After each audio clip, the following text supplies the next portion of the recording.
20-10. The 49ers. And Kyle is going to beat Mahomes. If, the Niners go up 10-0, I'm going to be looking at him to go, well, let me see his emotions and how he's going to handle it. Yo, yo, yo. Oh, yeah, that's right. It's here. It's Wednesday. It's the Super Bowl. What the Happened edition, a.k.a. Treasure Hunters, because Ahmed's here, and it's the PG version just for those out there. Clean it up. What's up, everybody? Yeah, it's Wednesday. We've got the 3 days after the Super Bowl, watched the film, digested it all. Back with my man here, back in the normal routine. What's up, buddy? Missed you on the Monday podcast. Didn't feel right doing the PFT show and having that translated to Chris Sims Unbuttoned, but we got to do what we got to do. It was a busy week. It was a busy weekend. Well, it looked like you didn't feel right. Right. After a whole week in Vegas, you and Mike both were pulling yourself out of bed. I'm still pulling myself out of bed. I'm exhausted. So I was there for a day and a half. Right. And that was quick. I was like, maybe I could have spent another half a day there, but I think that might have been it. I mean, think 2 days might have been perfect for me.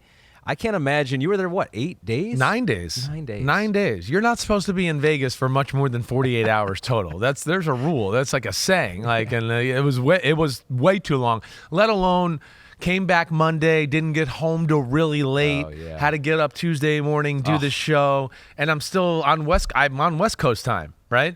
So I got home at 12:30 at night on Monday night, and wasn't really tired. Was this is 9:30 to me from where I've been, right? So still adjusting and doing all that. And to give you a little quick update on that opening right there, right, with my son, Philip. No, but my son, Philip, he's matured a little bit. Oh. He's matured a little bit. Now, he wore the Brock Purdy jersey to the game. Okay.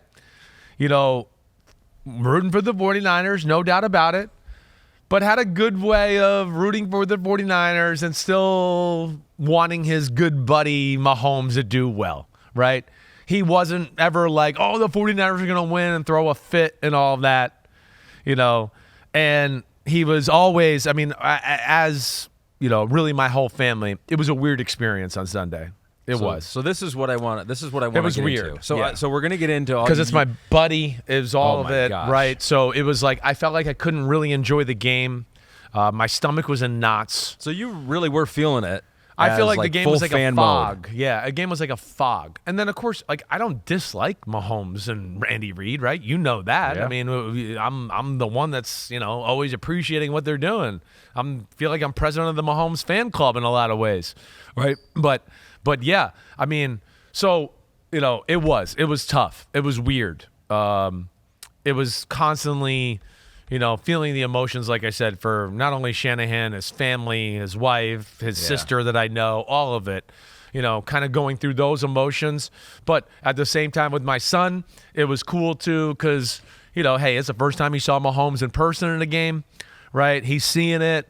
And he's literally going, oh, my gosh, I can't believe the Niners are letting them hang around. Oh, no, it's close to the end. He's like, Mahomes is going to bring them back, Dad. He's going to bring them back. This is, And, of course, I was, yelling at the 49ers at the end of the half, yelling that. I can't believe they're only up 10-3, right? So we'll unpack it. But definitely an emotional, crazy game. Awesome to be there. Oh, my gosh. Really loved it. It really was. And, we saw history, certainly. Maybe not the history we wanted, but history was still really cool, and I think I'd want to see it if it was against anybody else other than my best friend, right? So as I mentioned, we got everything. We got you looked at the film. We're going to dive into a bunch of these plays, and I like this because this is the first time that you watched it. You were there as a fan, and you were able to go back and look at some of this stuff. And there's a lot of narratives out there that this or that. 49ers were getting held. Chris Jones, what happened there? So you'll clear those up for us, which I like.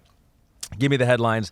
The Big Butt Awards for the Super Bowl, the grandest of the butts. This is the biggest award. This is the biggest elephant trophy we give out, and we lay to rest the 49ers. But I do want to stay here for a second because I want to know the experience that you had at the Super Bowl. Yeah. So just paint the picture for me. You are there with your wife, your daughter, your son, and you, and you got tickets. Yeah. Right. Where are you in the stadium? We're in the mezzanine. Okay. Mezzanine level, which I love, kind of maybe on the 10-yard line, right around there, where the last touchdown was to win the football game. Wow. So it literally happened right in front of us, right? I love the mezzanine. I sat there my dad's whole career because I feel like I'm watching film. so I can see it all. That's right? where your tickets were? My or what tickets was were it? there. I yeah. mean, but when your dad played. My dad played. When I got to about 7 or 8 years old, for some reason, one game we sat in the mezzanine, and I remember telling my dad, I was like, I like it up there. I'd rather sit there all the time. And my mom was kind of like, yeah, me too. And we sat there, and I could see, again, you can see it all. You can see the whole field, right? So I could really see coverages develop, blitzes, all of that. I enjoyed that. I really did. It was a great seat. Had a lot of fun. Got the, great view of the football game. So that was the, where we sat. Who was around you? No, nobody special. I feel like it was all TV industry type of people that were probably around me or connected to the TV industry, right? I feel like that's what I had around me. No stars. Had a box right behind us, right? But there was nobody in there that I recognized or saw anybody there, right? That means they're probably multi-billionaires. I mean, right, exactly right. Well, that's exactly what I was thinking. I was like, who's this unknown billionaire here that I don't know, right? That's running this place. But, the stadium itself was amazing. It's really cool. It's small. And it's easy to walk around. It's not like overwhelming that way. I felt like the Super Bowl itself was about the easiest to get into ever, as far as like sometimes, you got to walk like 7 miles to finally get to the stadium and everything like that. It was all very easy and accessible. It was harder to get to your set on Radio Row than it was to get to your seat in the exactly stadium. right. Exactly right. And then, of course, being in the stadium when it all starts and the look and everything like that, all so special. But the whole week was special. I mean, I'm exhausted. The weekend when my family got there is when it got really exciting. Yeah. Right.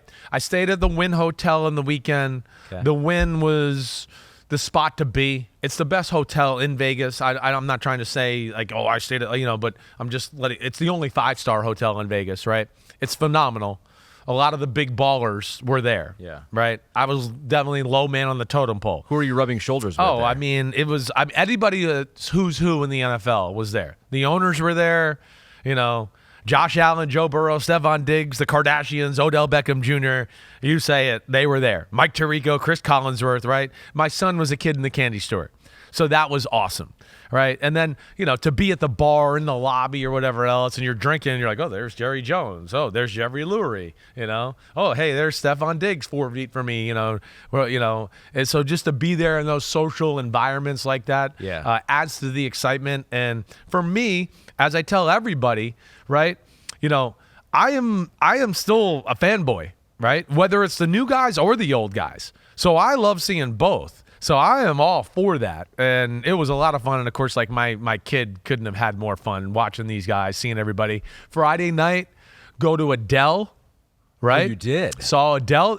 I was at the one where have you seen this Jason Kelce yelling at Adele, Eagles, or something like that? Yeah. I was there. I heard him. I was like, who was that idiot down there in the front row yelling like that? Right? So it was hilarious because I saw Jason Kelce when it was done, and we talked and we hung out a little bit, right? Had a little conversation where we were waiting for our cars in like the little valet area. But yeah, that was really cool performance to see. I mean, Adele's voice and the performance itself was really cool. Yeah. Right? Saturday, and I stayed out late that night and had fun. Saturday, did you stay out late every night? I stayed out late, not every night, but I think Thursday, Friday, Saturday, I stayed out late. I did. And I was worn out because of it. Because my friends started to come in town. I started to get the peer pressure. Hey, I haven't seen you in forever. We're over here having a drink. Come meet us. Oh, okay. And I had a lot of fun, but you still like kind of dragging yourself over there, and then you get there and you have fun, right? Yeah. But it was awesome that way. Went to a cool DraftKings party Saturday night after dinner with some of my friends and all that. Saw some really cool people there. It was like right next to the stage where Nas was singing. I mean, Nas was performing, right? So that was the weekend, certainly full of excitement. Did they say thanks for you and Ahmed always saying the tagline together in unison? No, they did not. There was way bigger ballers and people there than you and me, right? But we read so they their might have said ad. thanks to them, but not to us, right? So, but not exactly. But yeah, it was really cool. It's cool to be there in the hotel, right? People hanging out in the lobby bar, and you're walking down the hallway to get to your elevator, and you're like, oh, there's blah blah blah playing blackjack. Oh, there's that guy shooting craps. Oh, there's that player doing that. I don't want to call anybody out. Maybe doesn't want anybody to know gambling or drinking. Yeah. Right. But that was cool, and it added to the energy and the festivities of it. Without a doubt, one of the best Super Bowl host cities. I don't think there's any doubt. Right? It'll be back. It'll be back. There's no question about it. I think it's pretty simple. The hotels can handle it all. It's a pretty accessible place altogether. And then, like I said, I think the stadium's made for it with all the suites and how easy it was to get to and kind of maneuver around on Sunday afternoon. I didn't go outside right in the day and a half that I was there because you didn't need to. We were staying in the hotel that was connected to Radio Row. Right. It was kind of rainy when I was there too anyway. So, it is a great venue for all of that stuff, and it can handle it in the hotel rooms. And, yeah, it was fun while I was there. So the game itself. Yeah. The environment. I've heard before it's a weird environment because it's not all fans. Right. You got the billionaires. You got the Chris Sims that are kind of rooting. You were rooting for a team there. But, yeah, how loud was it? Because I was sitting at home watching the game, and I was like telling my wife who was watching this game with me, and she doesn't watch a whole lot of football games. I had to apologize to her. I said, this is not actually a very exciting game so far. It might get good in the fourth quarter. Who knows? But what was the environment like inside? No, first off that point, I think you're right too. I hear everybody going, was that the greatest Super Bowl ever played? I want to go, well, maybe the best ending ever played. But the first three quarters were about as sloppy and not good of a Super Bowl as you're going to find. Yeah. It can't even compare to last year's Chiefs-Eagles game. It was 38-35 back and forth all game long, like high-level plays, right? This was different than that. Great ending. The stadium itself felt a little more corporate than most Super Bowls I've been to, right? I think that was the Vegas factor. I think all the stars and the big ballers were like, this is Vegas. I want to be there for this one. There's all these cool parties. All these stars are here. It's so easy from L.A., so everyone was just like, private plane in, private plane out. Helicopter in, helicopter out. I mean, I knew some ballers that week that were literally like, went back and forth with L.A. 3 times in the week. Right? They were like, I'm taking the private plane today, and then tomorrow I got to come back for another event. I'm coming on a helicopter, and then I'm going to go back home, and I'm come back Sunday morning for the game, right? And you're like, damn, okay, you're rich. Whoa, you're richer than I thought you were, right? But yes, the stadium itself felt a little bit more corporate than years past. The first time they played each other in Miami, right, there was a lot of talk how the Chiefs took over the stadium there in Miami in that Super Bowl. It was almost like it sounded like 80-20 for most people I knew. This time, 49ers won the battle, right? 49er fans, I would say it was 60-40. 49er fans, they were certainly louder. The Chiefs, you could tell, are hitting a little bit of that Patriots. We've been there, we've done that. I don't want to say spoiledness, but know how the routine works, right? Yeah. The 49er fans were in the stands like ready to go during warm-ups. The Chiefs were like, this thing's got a long time before this thing starts. Like they trickled in like right before the national anthem started, right? They were like, we've seen all this warm-up crap. We're going to be out tailgating, having fun, right? And some fans said, we'll just go next year. We'll take this year off. We'll just go next year. Right. I met a few, right, who were literally like, I've been to the Super Bowl every year because my boss is a Chiefs fan, so now I'm here. And they're getting to that. They're they're experts of the Super Bowl. But I did find that funny. But, yeah, it felt like the 49er fans were a little bit more rabid in this one than the Chiefs fans, and I think, because of what we just stated pretty much. Well, all that is what I cared about most hearing. So is there anything else you want to talk about with the game or anything? No, film that you saw, that was it. That's all I really cared about. I had too many drinks. I had too many smokes all weekend. Will you bring I went to Shaq's party on Friday night. You did? I did. Do you know Shaq? I don't. Nope. Did you meet him? I just knew a rich guy that had a table, right? I mean, that's basically Las Vegas That's Super Bowl Vegas. week. Do you know a rich guy that can get you in, right? I knew a rich guy that had a table. We got there. It was miserable. Yeah. It was so crowded. You were like, you couldn't dance. You couldn't do anything. I only stayed there for about 45 minutes, and I was like, I've had enough of this after a long week of talking and doing everything. So it didn't stay to that one very long. Pete wants to know if you danced. I did a little. I'm a dancer. You are. Yeah, I'm certainly not afraid. You call yourself a dancer. Well, I don't know. I grew up in the New York club scene a little bit. Yeah. Right. So where I feel like once you have a touch of that, you don't care about what anybody thinks of you dancing or whatever. So yeah, I get in there, and then I grow up in the football world. Dancing's part of the football world. It is? Definitely. Guys all the time. It's what you go to a guy's house, you go to a party with him, or they get in they make a circle in the locker room when music's playing, and they like call you out. You got to get in there and dancing. Like I feel like you got no chance when you're an NFL football player. Yeah, you better dance a little bit. I thought maybe the linemen and quarterbacks sit that one out. No, That's what I would imagine. We try to, but they always get called out, and because everybody's like, wait, I want to see the white guard and the white quarterback dance. Let's see if they have any moves. Yeah, they're always called out. Like John Harbaugh with the Ravens videos at the playoffs, right? Yeah. Everyone's like, let me see if nerdy white guy can dance, right? Yeah. And then they do, and you put on a few. It's survival. It's survival at that point. Yeah, right. So a lot of fun there. All right. Well, I'm learning a lot here. It is. I'm a dancer. The title of this pod, Pete is saying, is Super Bowl 58 recap, and I am a dancer in quotes. After that, it is determined now. All right, let's get into the game here because there are a lot of things I want to pick your brain about here. But let's just start here. You watched the film. You went in with preconceived notions about both teams, both sides of the ball. Was there anything that stood out to you that was like, wow, that was a whole lot different than I thought, or this was more significant than I thought, or anything along those lines? I think the big thing is that, being there, watching the game on film, the 49ers clearly outplayed the Chiefs, I thought, for the first 3 quarters of the game. But just like we talk about a lot of Sunday nights when we do the podcast, right? That team that kind of controlled the game but never really put them away or put them in a spot enough to feel comfortable. And then we see you let that team hang around, and especially if they got a few great players, right? Then we know what happens, and we saw what happens. But being there in person, it felt like the 49ers were bigger and faster as a total football team, right? But it did feel like as the game was going on, the Chiefs were continuing to figure things out, right? The Chiefs seemed to be a little fresher towards the end of the football game. And I think, bottom line, there's 2 things that jump out to me. Just X's and O's wise, the first one would be, in a game that close and everything there, the 49er, the Chiefs versus the blitz as compared to the 49ers and the blitz was definitely one of the keys to the game. When the 49ers blitzed the Chiefs, it was usually trouble. When the Chiefs blitzed the 49ers, it was trouble with the 49ers offense, right? I meant trouble as in the Chiefs. When the 49ers blitzed the Chiefs, it was trouble for the 49ers defense. Got it. Okay. Right? The Chiefs won the blitz war, right? And in a lot of big moments. So that would be probably the first thing. The second thing is we have to start really saying this, okay? The Mahomes factor, okay? And here's the Mahomes factor. When you play Seattle scheme, play that, rely on your front 4 for the majority of the game. They started blitzing more towards the end, 3rd quarter, 4th quarter, the 49ers started to blitz.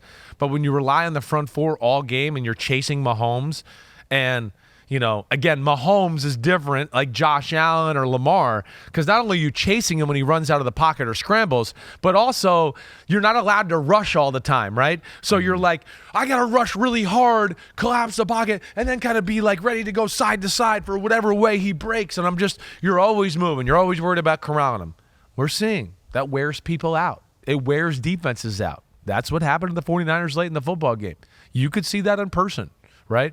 On the last drive of regulation, there was a few 49er players that didn't even look like they could run a 5-4 in the 40, right? They were so like, over here, oh gosh, right? On the 11-play drive. So that was something that definitely I popped out in person. Another thing I'll tell you that popped out in person is that in person, the first part, I've seen it in person, like in my face, right? But I've never seen it from the stands.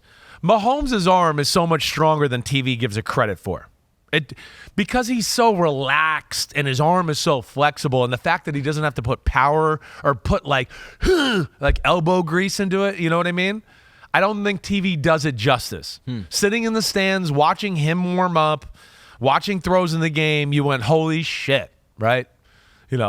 Brock Purdy is actually the exact opposite. In person, his arm is weaker than it is on TV. And you go, damn, that ball stays in the air a long time. Damn, that floppy-ass motion takes a long time to get the ball out of his hand, right? those are some things he's got to fix for sure. But those are just little things to me that, popped out in person stuff that maybe I wouldn't see on film or on TV. All right, we're going to touch on all that a little more in depth as we go, but let's hammer home that point that you just finished on there about Brock Purdy and the kind of the talk around them, because I think that is a part for the 49ers is that if they would have taken advantage of some of the offensive opportunities they had in the first half, they wouldn't have had to worry about overtime or fourth quarter or being close there. This is what Kyle Shanahan had to say about Brock Purdy's performance in the Super Bowl. I thought Brock was unbelievable. I mean, it's, everyone has plays in a game, every single person that you want to take back. But Brock not turning the ball over in that game, making a number of plays, taking us down there to take the lead earlier on. I mean, at the very end of the game to take us down to take the lead. I thought, we didn't get it done, so all of us obviously could have done another thing. But I was real happy with Brock played and real happy with how he played this year. And I thought Brock was unbelievable. I mean, one of the most impressive seasons I've been around for a football player and a quarterback. And he was just a stud through it all. Effusive praise from your good friend. A stud, unbelievable. Said that 2 times. You watched the tape. You saw it in person. Would you classify that as an unbelievable performance? No, I would not. Now, it was – I don't want to – it was solid, right? I'm not even sure I'm going to go to okay, maybe good. Certainly not great. No turnovers. No. And it wasn't bad, okay? And I think the biggest point in what Shanahan says is the situation was not too big for him. Didn't feel that way. And we saw down 13-10, clutch drive, touchdown drive, go up 16-13. They missed the extra point, right? 16-16, clutch drive, go down the field, make it 19-16, right? There was some stuff there that's certainly admirable, and he didn't make any big mistakes. I think the big thing is if I had to shake out the game, and maybe I should have said this to start, is the Chiefs took advantage of not all their opportunities, but a bigger percentage of it, I would say, right? There was less meat on the bone. The 49ers, there was meat on the bone. There was plays there to be had, right? I think that would be the big thing I would say, that they left some points, some yards on the field.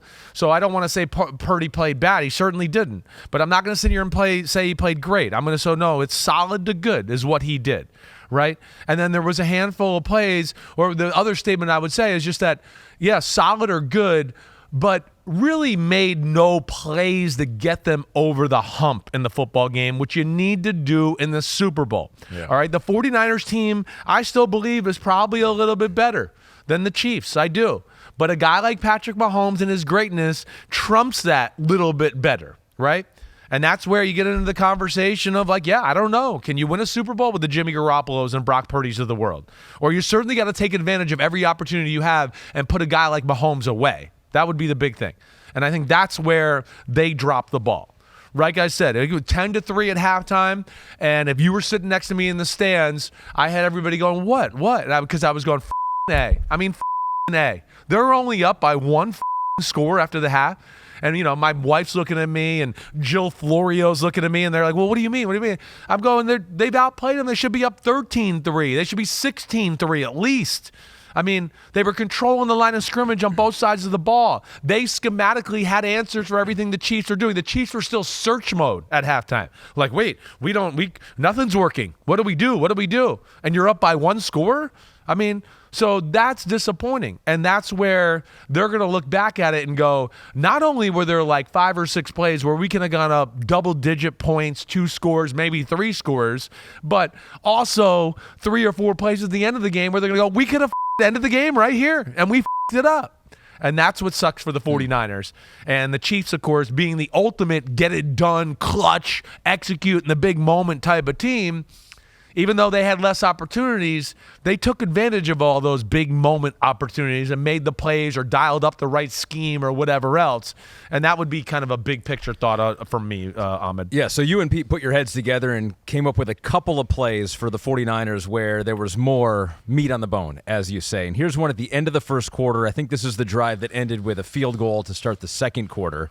It was a Brock Purdy 19-yard pass to Ray McLeod. Yeah. But there was more meat on the bone. Well, it's again, it's a play that you're going to sit here and go, that's good. It was a good play, right? But you're playing the Chiefs and Mahomes, and a game like this, there's only so many opportunities you have to really go, we can strike right here, right? And as a quarterback, you know the 7 or 8 plays in the game plan where you go, wait, this could be a big play. Let me make sure I give the big play part of the play its chance to develop before I go on. Now, in this, and before we show you the next one, so far in the game, and one of the early things in the football game was the Chiefs wanted to stop the run, 5 and 6 man fronts. We know that. The whole game plan was stop Christian McCaffrey, right? That's what it was. But they were trying to have it both ways, too. They were trying to crowd the line of scrimmage and then play kind of soft zones on the back end. Right? I think Spags went into the game a little bit like, hey, Shanahan's awesome. If I come out being crazy and aggressive, he might have something crazy and aggressive for me, and we'll be down 21-0, right? Completely opposite from the plan last year versus the Eagles, yes? Yes. Well, yes, exactly right, because last year it was totally aggressive, and we have to take chances or we'll never stop them, right? Yeah. This one was a little bit of this. So to this point of the game where we are here, right, this is still Chiefs feeling it out. We're going to stop the run, but we're not going to take any chances in pass defense. And within that, the first 3 quarters, the front 4 of the Chiefs could not get around Brock Purdy. If you went back and watched film with me in the first half, you'd go, Brock Purdy was baking cakes back there. There was nobody. So let's see. Here you see use check in motion, okay? In the shotgun, he's got Kittle to the right, Ayuk to the right, and at the top of the screen is Ray McCloud. All right, you see we got kind of like a 4-3 defense with kind of like a quarter shell, maybe it's quarter half, right? You can kind of see it, Ahmed, right? But all 4 guys in the secondary are obviously playing zone. It's not a man defense. All right, so let's go to the next picture, right? Next picture, right? It was a little play action pass, but look at the pocket. I mean, he's throwing right here, and there's nobody within 4 feet of him, right? I mean, I need you to verify me for those listening out there, but am I right? The pocket is totally clean. Listeners, Chris is not lying to you. Okay, thank you. Clean pocket. Now, within that, this is what I'm talking about. You got a clean pocket. Look at Ayuk, right? I saw Ayuk's brother getting mad about how does he only get the ball 3 times on social media, and this is the problem with Shanahan. No, this is the problem with the quarterback there, buddy Ayuk brother. Like, what are you talking about? They called some plays for Ayuk in this game where he should have had the ball for big plays and big stats. So here's one. Again, you get the in cut. That's cool, right? PFF, everybody's going to give him a good grade. But, Chris Sims' PFF says, shit, you just left 7 points on the board. And now you settled for a field goal here, and it should have been 7 points, and you should have been up more, period. So there you go. And the pocket's perfect. This play is long to short. And this is a play where, this is one of those where I got a big play opportunity. So pat the ball 1 extra time. Take 1 extra hitch. Make sure they cover him. And as you see, even when he had the ball in his hand, Ayuk was 3 or 4 yards past all the defenders.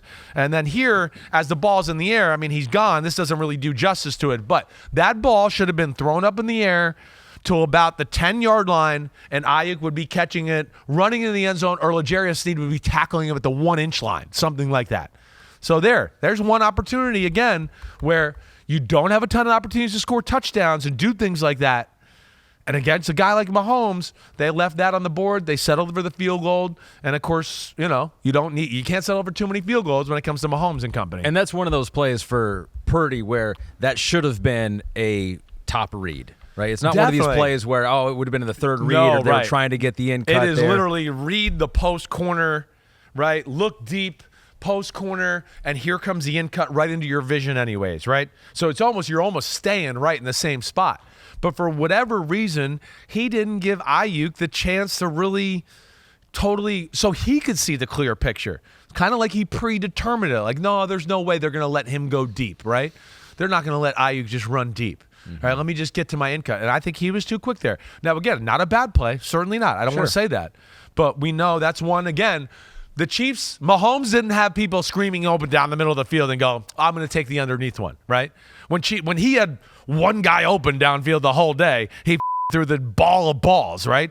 The other guy he had open all day, right? The guy dropped it on a deep cross. Remember when Watson dropped that ball that it kind of hit him on the peck, right? Yeah. So there you go. He had 2 people open deep the whole game. He was like, I'm going to hit it, right? So there's a little difference there. All right, one more Yeah. play for you here with Yeah. Purdy. This was midway through the second quarter. This is a 12-yard pass to Debo. So, again, a good play. Yeah. But you think it could have been more. I do think it could have been more. And you're going to see here, again, this is a game plan specific play. This is a play like the last one where when it comes into the huddle, you go, as a quarterback, I used to, or the good ones I used to play with, Kerry Collins, right, Brad Johnson, you get that play and go, oh, fuck, coach wants it right here. Yes. Like, damn, we could get something big here. I'm going to wait on that big part of this, maybe just a split second, because this is why we put this in the last 2 weeks. All right? So, again, here we are. What is it, Ahmed? It's 4 down.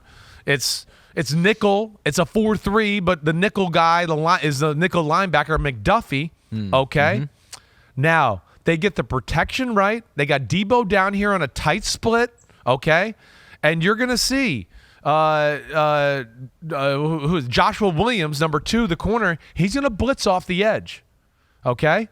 They got it protected, though. And what it amounts to is now you're going to have Reed. You can see Reed, the safety over here. He's getting over Debo because he knows I got to cover Debo because my corner in front of me is going to blitz, right?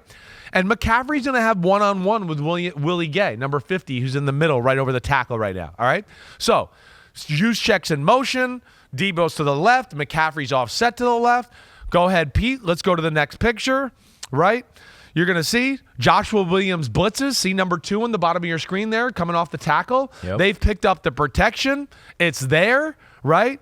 He is protected, and he's already made a quick decision to throw the in-cut to Debo Samuel. And again, what I would just say is look at the pocket. I mean, there is nobody within 5 feet, and this is when he's throwing the ball.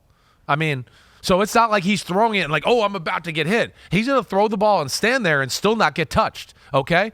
Now, again, not a bad play, but another one where in this screenshot, it's not even really doing it justice quite yet because, one, it's man-to-man underneath with Willie Gay, right? And they're playing kind of like a quarters coverage.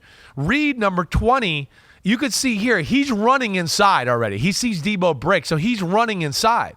But you know, if you go back, and again, this is one where I'd go, you should have the bright lights on to go, wait, this is a big play moment. I got good protection. Let me pat the ball and take one extra hitch and see if McCaffrey breaks Willie Gay's ankles. Let's show the next picture, right? I mean, and there you go. The next picture is McCaffrey putting the okie doke on Willie Gay, and he's going to pull away from him. And it really throws a tight throw. It ended up being a really good throw where I want to go like Mike Edwards was a little late breaking on it, the safety. But either way, another moment where I go, you know, you got a chance here. You know this play call is for that. Why? You're protected. Why not give it the extra split second to see if he can put the move on Willie Gay, which he does, and who knows what would have been there. I think some people are also talking about the play at the end of the game where he was blitzed by there are a couple at the end of the game, yes, but the one where he's blitzed by McDuffie. One in regulation, one last play of regulation on offense, last play of overtime in offense, right? There was issues there. So is that where we want to go, right? I mean, we might as well just empty the bucket on, you just on empty the Brock it all, Purdy, the right? pictures, on the right? offense. Okay, cool. I like opportunities, and those were, we just showed you clean pocket in both of those. Yes. The ones I'm talking about there were pressure from the Chiefs, Spagnuolo dialing it up, maybe where he hadn't been throughout most of the game, and getting the pressure, and it was successful. Yes, it was. Like, I would say, you know, let me see if I get this right. You know, second quarter, the Chiefs started to go a little bit like they're having their way with us. Yeah. We got to change. We're going to have to start blitzing. We're going to have to start playing more man-to-man, right? We're going to have to start doing stuff like that. So they dabbled just a little in the second quarter. And then somewhere, and I wrote it in my notes, like late third quarter, right, is where they started to say, like, the hell with it. We're going to start being aggressive. We're definitely going to start to sprinkle in a good amount of blitz, and we're going to play a good amount of man-to-man and start being all over you guys, right?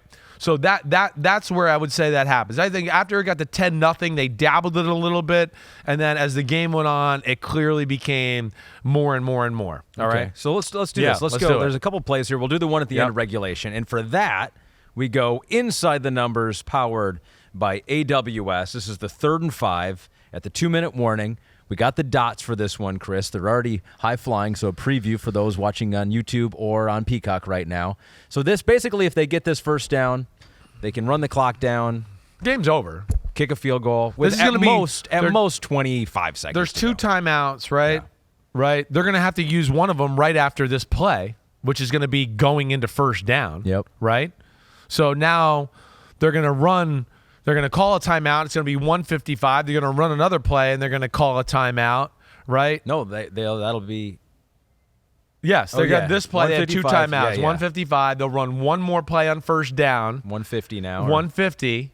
So now we go, okay, you got that. Now you run the ball on second down, 110. They run the ball on third down, 30 seconds. They kick the actual field goal, 25 seconds, right? So, yeah, you said it exactly right. And Mahomes has the most amazing 25-second touchdown drive to win the Super Bowl. I in the would final never seconds. count anything out with that guy, that's for sure. But here we go. But unlikely. So here, biggest moment of the game, they get this conversion, they're going to win the football game, right?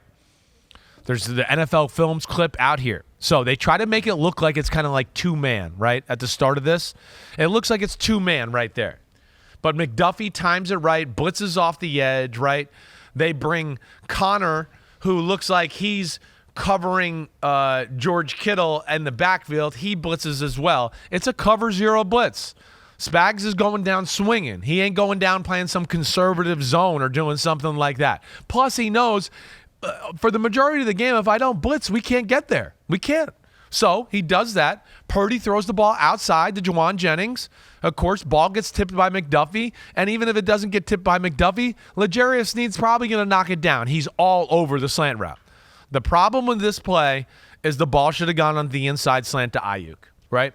First off, with that concept, blitz or no blitz, you're supposed to read it inside out, right? Inside slant to outside slant, right? You can't go outside to in, right? Because if you go outside and then you don't know what is inside and you throw a slant, you're like throwing it blind, right? So you work inside to out. More times than not, with that type of blitz there too, you throw it at the guy who got blitzed, right? That guy's uncovered. His guy that was covering him blitzed. There's a safety 12 yards deep that's trying to cover him now. So you get the ball, boom, you hit them, they're going to get the first down and win the game. Let alone, I know the dots don't show it all the way, but if you see it on film, throwing the ball outside to Juwan Jennings, there was nowhere to throw it. That's why the ball got knocked down. He was in the passing lane, right? Maybe Mahomes could get it around him with one of his sidearm slingshots or whatever, but Brock Purdy doesn't have that club. He doesn't do that. But if you watch on film, there is a lane to hit Ayuk, and so that was something that jumped out to me, certainly, because when I watched the film, you saw my notes, I wrote, I just don't understand why he didn't just hit the ball to Ayuk. Yeah. That was a little surprising to me, and of course he had a press conference yesterday, and he referenced it. Let's listen to that. Oh, it's there. Yeah, I mean, regardless, I'm supposed to read it inside out. JJ was hot, and feel like going to him in a man-to-man situation is sort of what I was thinking. But with him blitzing, I think there was an opportunity for me to hit BA there, and that's something that I have to learn from and be real with myself about. I told BA obviously wish I would have hit you there, or at least attempted to go to you. But I mean, at practice, I've hit the outside slant a million times in that cover 0, and having our receiver win outside. And obviously I trusted JJ to win a contested ball like it was going to be. So that's just what happened in the moment. So that was Trent McDuffie's 16th unblocked pressure of the season. That was 5 more than any other defensive back in the game. So he and Spags tricking it up once again in the Super Bowl. He has a knack for it, and then Spags has a knack for, I know how to get a guy free on a blitz, right? How we always talk about stress of protection. He stresses the rules of the protection. He knows them. And then McDuffie has a knack, like we saw in the play, to kind of be patient and hold it and have a feel for the snap count and move at the right time to where he hits it more times than not at full speed, right? And gets up on the quarterback so fast that I think it's shocking. Yeah. Right? Was he the most impressive defensive player for the Chiefs when you looked at the film? I think so. I think, Jones is up there. Yeah. Chris Jones was all over the place. At the end of the game, he did get pressures, but even in the first half, some of the plays he made in the run game, the play up, get an arm on McCaffrey just to slow him down so he can't run through the whole full speed. Things that you're not going to see on a stat book where you go, holy shit, right? Like, that actually may show up as missed tackles. Right, missed tackle downgrade, and I'm going to go, well, he's the best player on the field, but he's getting a negative grade? I don't understand that. Yeah. He literally exceeded all expectations of everybody else in the field. Negative grade because he missed an arm tackle. No, that shouldn't be like that. But Jones, Leo Chenal had a few moments. L'Jarius, of course, right? Yeah, but McDuffie and, of course, their corners were a big part of the game because what allowed them to blitz and then keep doing that and why you see all these high pressure numbers on Purdy, right? They were not – I think if we looked at the pressure in the first half, it'd be like it's non-existent. Second half, they were like, we have no choice. We have to. They're having their way. We got to change it up. And, okay, we feel like we're pretty good with their tricks or whatever else or what they might do. And our DBs have come to the sideline a few times and said, I can cover these guys. Let me go, right? I mean, McDuffie was all over Deebo Samuel. I mean, he ran routes for Deebo Samuel sometimes. And that is the problem with Deebo Samuel, as I said all last week leading up to the game, that he's not a man-to-man guy, right? Ayuk, had a little success, but when it came to man-to-man, it still wasn't like L'Jarius still won the majority of the battles is what I would say, right? That's one area where, the Chiefs certainly had an advantage.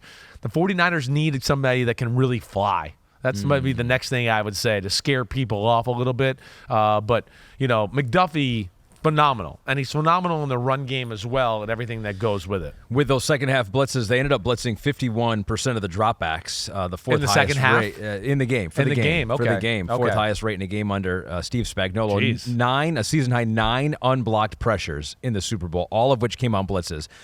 Whose fault is that? Of course, Spags is a wizard, Hall of Famer, coordinator. Yeah. If you want to put him in the Hall of Fame for that, you can do that. Yeah. I wouldn't stop you. Yeah. Who is it more on Shanahan or is it more on Brock Purdy on figuring that out at the line? Because there's the other play too that in overtime, right, where Chris Jones gets free, was unblocked there. Who is that on? Both of them. Yeah. I think Shanahan could expand his blitz rules, blitz offense, some of the things they do, right? And then what I don't know is how much freedom does Purdy have, right, within this whole thing? Like, before we get to this one, right, I want to go back to the last blitz and the dots again, Pete, if we can, because there's one point we missed. There's right? one more thing? Well, there is one more thing for one more time. Uh-huh. He called this play to give himself answers everywhere, right? The other thing, if you watch the NFL Films clip, right, I don't know if you've seen it yet, Shanahan's telling him to throw it to McCaffrey here. Yeah. There's no way he could have done that, right? If he waits for McCaffrey to turn and look at the ball, he's going to get hit and fumble, right? Right. It took too long. It's one of those where it's good that the microphone is shut off to the quarterback at that point of the play. Yeah, exactly right. And what I don't understand is, was McCaffrey taught to hasten this up when there's blitz, right? You can't come off the line and kind of hip scop and skip and do all that and then get to the top of the route and then do another little jitterbug move before you break in against the blitz. There's no way, right? So there I go, I wonder if Purdy or if someone told McCaffrey, like, hey, you got to be quicker here. Like, you're never going to get the ball, right? So that was a big part. But either way, you've heard me say this before. If there was anything I would ever pick up with Shanahan and anything that, like, the weakest part of his offense is maybe that they do too much slide protection, right? Like, too much slide. And what I mean by that is basically, like, more times than not, they leave, okay, let's just say Trent Williams, you block the defensive end, and then the other 4 linemen kind of slide to block the other 3 D linemen that are left, right? And when you overdo that a lot, it is an easier protection scheme for a guy like Spags to kind of expose at times, right? It's a little easier. Where, like, let's just say New England and Brady in the day, They were not a slide protection team. They were a man-to-man blocking team. So they were very much in like, hey, wait, tackle, you got the DN, sure, but guard and center, we got this tackle right here with our eyes up to pass it to other people, right? Right? And then on the other side, it's like, oh, hey, guard, you're by yourself, and tackle, you're by yourself. But they find ways to pass these things off a little bit differently instead of just, hey, all 4 guys slide this way, right? So getting to that last play of go ahead. What do you want to say? Before we do that, okay. I want to say that was Inside the Numbers, powered by AWS. Tell me to shut up. No, I just want to make sure I'm doing my job here, too. So Graham Taylor, the last third down in overtime, the 3rd and 4 play. How on earth was Chris Jones unblocked? Breakdown by the 49ers or Spags, knowing the offensive line's rules? So an extension of the topic we're discussing right now. Well, you always hear, right, defensive coordinators, why do they like to blitz in big moments? Puts the pressure on the offense. They got to react in the heat of the moment. You got to remember all these rules, and sometimes you mess up and don't execute. A la the play we just showed with Brock Purdy. You go inside out, right? You go inside out. But in that play, that moment, oh, no, he's coming. Let me just go out, right? Oh, no, right? McCaffrey, it's blitz, but you're supposed to run it. You got to run the route quicker. You forgot. I don't know why, but it's blitz, so everything got messed up. So that's what you're hoping for as a defense. That's when you hear on TV like, they're going to put it on the quarterback to make a decision. They're going to make them execute here in this, right? So Spags, in those situations, more times than not, that's what he's going to go down with. He's not going to go down with, oh, we played some conservative zone and they called the perfect play and picked it apart, right? So he brings it. So let's get to that play. Here it is, 3rd and 4, final San Francisco offensive play, overtime, okay? You could see, again, here it is, right? It's Bolden at over the center. They have a 5-man front, and you could see Justin Reed is getting ready to blitz as well. Okay? They got this picked up. They don't need to do what they do. What you're going to see basically, now Buford, 74, who's in the game as a backup because Feliciano got hurt at right guard, right? He needs to stay right there on Chris Jones. But for whatever reason, because when Justin Reed blitzes, he goes and closes that gap, even though you're going to see there's blockers there for him. So they end up having more blockers on blitzers than they need be. All right, so let's go. Let's roll the tape. Roll the tape. Let's see the next picture when you get a chance. Okay, so now you see there, like where Buford is. I see him. He's with blocking 32 right now, Ahmed, right? Well, he's blocking the center. The center, all right. The center's on 32. Yeah. What are we doing? Right? They've got this. They're okay. You know? You could see that. Well, I'm wrong about this. The center is kicking out to get Dana over there. See him over there? He's blocking the left guard. He's blocking the left guard. Numbers-wise, they should be okay here to the point of, like, he's going to have to throw it with Justin Reed bearing down on him. But nonetheless, Chris Jones shouldn't be unblocked. Buford should be over there on Chris Jones. McKivitz is right in what he's doing. He's going out to Karlaftis, who George Kittle is blocking, but that's his rule, to help the tight end and the pass block here. Yep. So Buford stepping down is really the issue with this right here, and it is the issue with the play in general, because if he has a half a second more, 0.3 of a second more, he's going to hit Jawan Jennings on the slant return for a touchdown to win the game probably. I have seen some of offensive line Twitter talking about this play as well. And Kittle was chipping, so it wasn't a full block. He was going out for a pass. He was just giving a help. Like, let me give a body presence, hit the outside shoulder, and now McKivitz is on George Karlaftis, as you can see.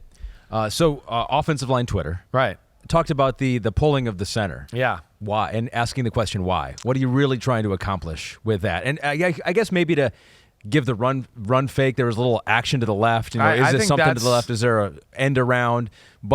And it's always easy to second guess when things don't work. But I think from their vantage point is, like, in that situation, are you being too cute against a Chiefs defense that has shown that they have no problem blitzing in that situation? I know. They took instead of let's try to figure out how to block it or max protect. Yeah. On these two big plays, they took the let's get everybody out, right? That's what they did.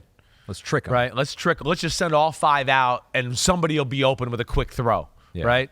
But the Chiefs are good, and they blitz a lot, so they've seen teams do this to them, and they're on them like sticky glue, right? So, I hear you. I listen. I know. Certainly, could we sit here and go, why don't you just keep a 6-man protection and just be safe and send a 3 or 4-man route out there and try to let something work, right? But at the same time, he's playing a good team. He's going, let me give another angle here. Maybe he didn't expect them to blitz down there. Who knows? Maybe their all-out blitz numbers inside the 10-yard line are almost like non-existent, right? There's things like that. But either way, they shouldn't have been in the position they were in. Like, let's go back to the last picture, right? Like, to my point, look at where Justin Reed is. He's going to have time because Justin Reed blitzed, and because of the run fake, right, Ahmed, he kind of stopped in the hole for a second and, like, pitter-pattered, and then he had to restart. So when Purdy's throwing the ball, he's still 5 yards away from him. Right. That was my point. And if Buford stayed on Jones, Purdy's still going to have time, even though Reed is free, because Reed went, oh, wait, did they run it? And then he had to restart, right? And that hurt. But no, I don't have answers. And hey, listen, this is something that they kind of do, on a consistent basis anyways, with some of their play action fakes and fakes that way, as they pulled a center out there to do that. Right. And it shouldn't have been so complicated, although you do have a backup in there, but it shouldn't have been so complicated or something so abnormal. And Buford was a starter at one point this year. He certainly should not make that mistake. And then, he got thrown under the bus by his Joe Feliciano, who I felt bad about that. Well, he was trying to stick up for McKivitz. And by doing that, he, maybe tactically shit on the guy that was competing him for his job. He's apologized for that. I know he did. I do believe so. But since we're talking about Chris Jones here, we might as well fire up the music. Woo! It is that time. Big butts and we cannot lie. The big butt of the week. Oh. Time to give some love to these big guys. Some tushes. There's a couple sacks, forced fumble. He's a butting superstar. Woo! And give it to him, Ahmed. One butt cheek. And this is why you're the big butt expert of the world right now. Woo! His second big butt of the season. Both came in the playoffs. He had one in the divisional round versus the Buffalo Bills. Now gets one in the Super Bowl. And I believe, Pete, he was the Super Bowl Big Butt Award winner last year. Man, he had to have been. Right? He was. Big game, Big Butt Jones. Big game, Big Butt. That's what they call him. Big game, Big Butt. 55 snaps, most of any defensive tackle in the game. 6 pressures, had a game-high 2 quarterback hits for defensive tackles. He really showed up at the end of the game. But you say he was showing up for parts throughout the game. Early in the game, his run game defense was the thing, right? Part of their key to their success, Jones in the clutch, which we've seen in all their Super Bowl wins, right? But parts of the game early on, stopping the run. The game, hey, listen, the Chiefs, the reason they stayed in the game and their defense played so well is because they stopped the run. The 49ers tried to be patient with it, just like the Ravens did not, right, in the NFC Championship game. Right? But I think there was moments where it was like, damn, am I going to really keep running the ball? I mean, it's 2nd and 11 and a lot of these times I keep running the ball on first down, right? I had people keep texting me going like, why doesn't he running it more? And I'm like, I mean, they're bringing it on some of these run plays. Like, they're playing run. They're going for it.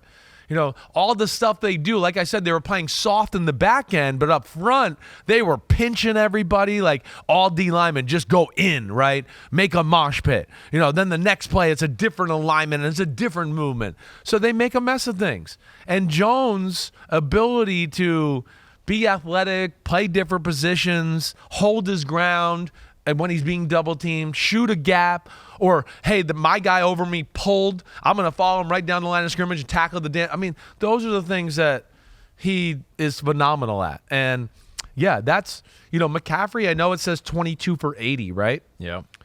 The first drive, he had 17 yards on 2 carries. So you really break it down the rest of the game, he had 22 carries for 63 yards.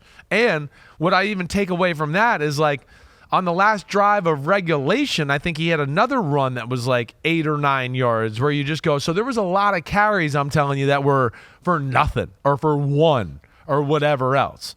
And a lot of that was because of Chris Jones and what he does in the middle. They did a pretty good pretty good job. Well. 3.6 yards per carry. It was the 3rd lowest this season for Christian McCaffrey. Jones has now won 5 of the 8 defensive tackle big butt awards that I have handed out in the playoffs over the last 2 years. When the lights are the brightest, his butt is the biggest. Pete, well done on that. Robin Hood also in the run game. I'm going to give the edge a little bit later. But Robin Hood in the run game, you wanted to give a special shout-out, and you did already, to Leo Chanel, the forced fumble on Christian McCaffrey. Yeah, huge play. And Chanel had a lot of plays that will not go on the stat sheet as well. Whether it was, taking on blocks, or one of the best things he did a few times where, he got on the end of the line of scrimmage, and they run a reverse with Debo, or a screen on the outside to one of the receivers. His ability to pursue and play it the right way to make the guy cut back into the help of the defense was incredible. I mean, he had a few plays in the game where you're like, ooh, they're about to get outside here, watch out. And his speed and strength, he ran like a psycho. It was like, even though I got a guy kind of blocking me, I'm not going to let him go to outside of me. I'm still going to get out there and make him cut inside of me, right? With some creative thoughts and things the 49ers did. So, yeah. He was one. Chris Jones was another. Karlaftis early in the game, a lot like I just talked about with Chanel, made a lot of great plays of, whoa, McCaffrey's about to break through there. Oh, man, Karlaftis stuck his arm out there. Oh, they threw the receiver screen. Watch out. He ran back there and made it a 5-yard gain instead of it going, oh, if he didn't do that, that was going to be a 25-yard gain. Right. So they were definitely guys that jumped out at me, along with McDuffie and L'Jarius Sneed, of course. I want to flip over to the other side of the ball, but Yeah. just a couple more things, and got some homie questions here. Cool. Ted J. Rowland says, are there more flaws with the Niners than we think? Too few blue-chip offensive players balling in the third quarter versus the Chiefs. Previous playoff games not that inspiring either. Could they be beyond their best? So this was the 48th game where Debo and Ayuk and Kittle have all played together. It was just the third time that they have combined for less than 100 scrimmage yards. They were shut out for, I know not literally, right, but figuratively for what they stand for. One of the things we've seen, and I think one of the things we see on the playoffs, the 49ers, when they can't get big plays, they're a different team, right? We saw all year, big plays. Ooh, they're amazing. How do you stop it? And the Chiefs and the Packers, they certainly found ways to kind of slow the big play prowess of Shanahan and these weapons out there. But where, there's a lot to the context of this. I think the first thing is we got to recognize the Chiefs are good on defense, right? They got studs, right? They got some blue chip dudes that are special, right? We kind of just named them all. Yeah. But especially Bolton, Chris Jones, L'Jarius Sneed, and McDuffie, they are special. I think that is the number one under-talked about part of this Super Bowl game. Because everyone, of course, it's an easy story and it's a fun story. And Right. Mahomes is awesome, right? Right. But the narrative of Mahomes always finds a way. Well, guess what? If that defense wasn't so good, they would need to have scored a lot more points throughout the playoffs, and he would not have necessarily been able to find a way. Definitely. I think that's an underreported part of this Super Bowl winning team this year. 100%. Yeah, Mahomes gets all the headlines. They won the Super Bowl because of their defense. Their defense kept them in the game to let Mahomes work magic late in the game, right? Yeah. I think that's the big thing.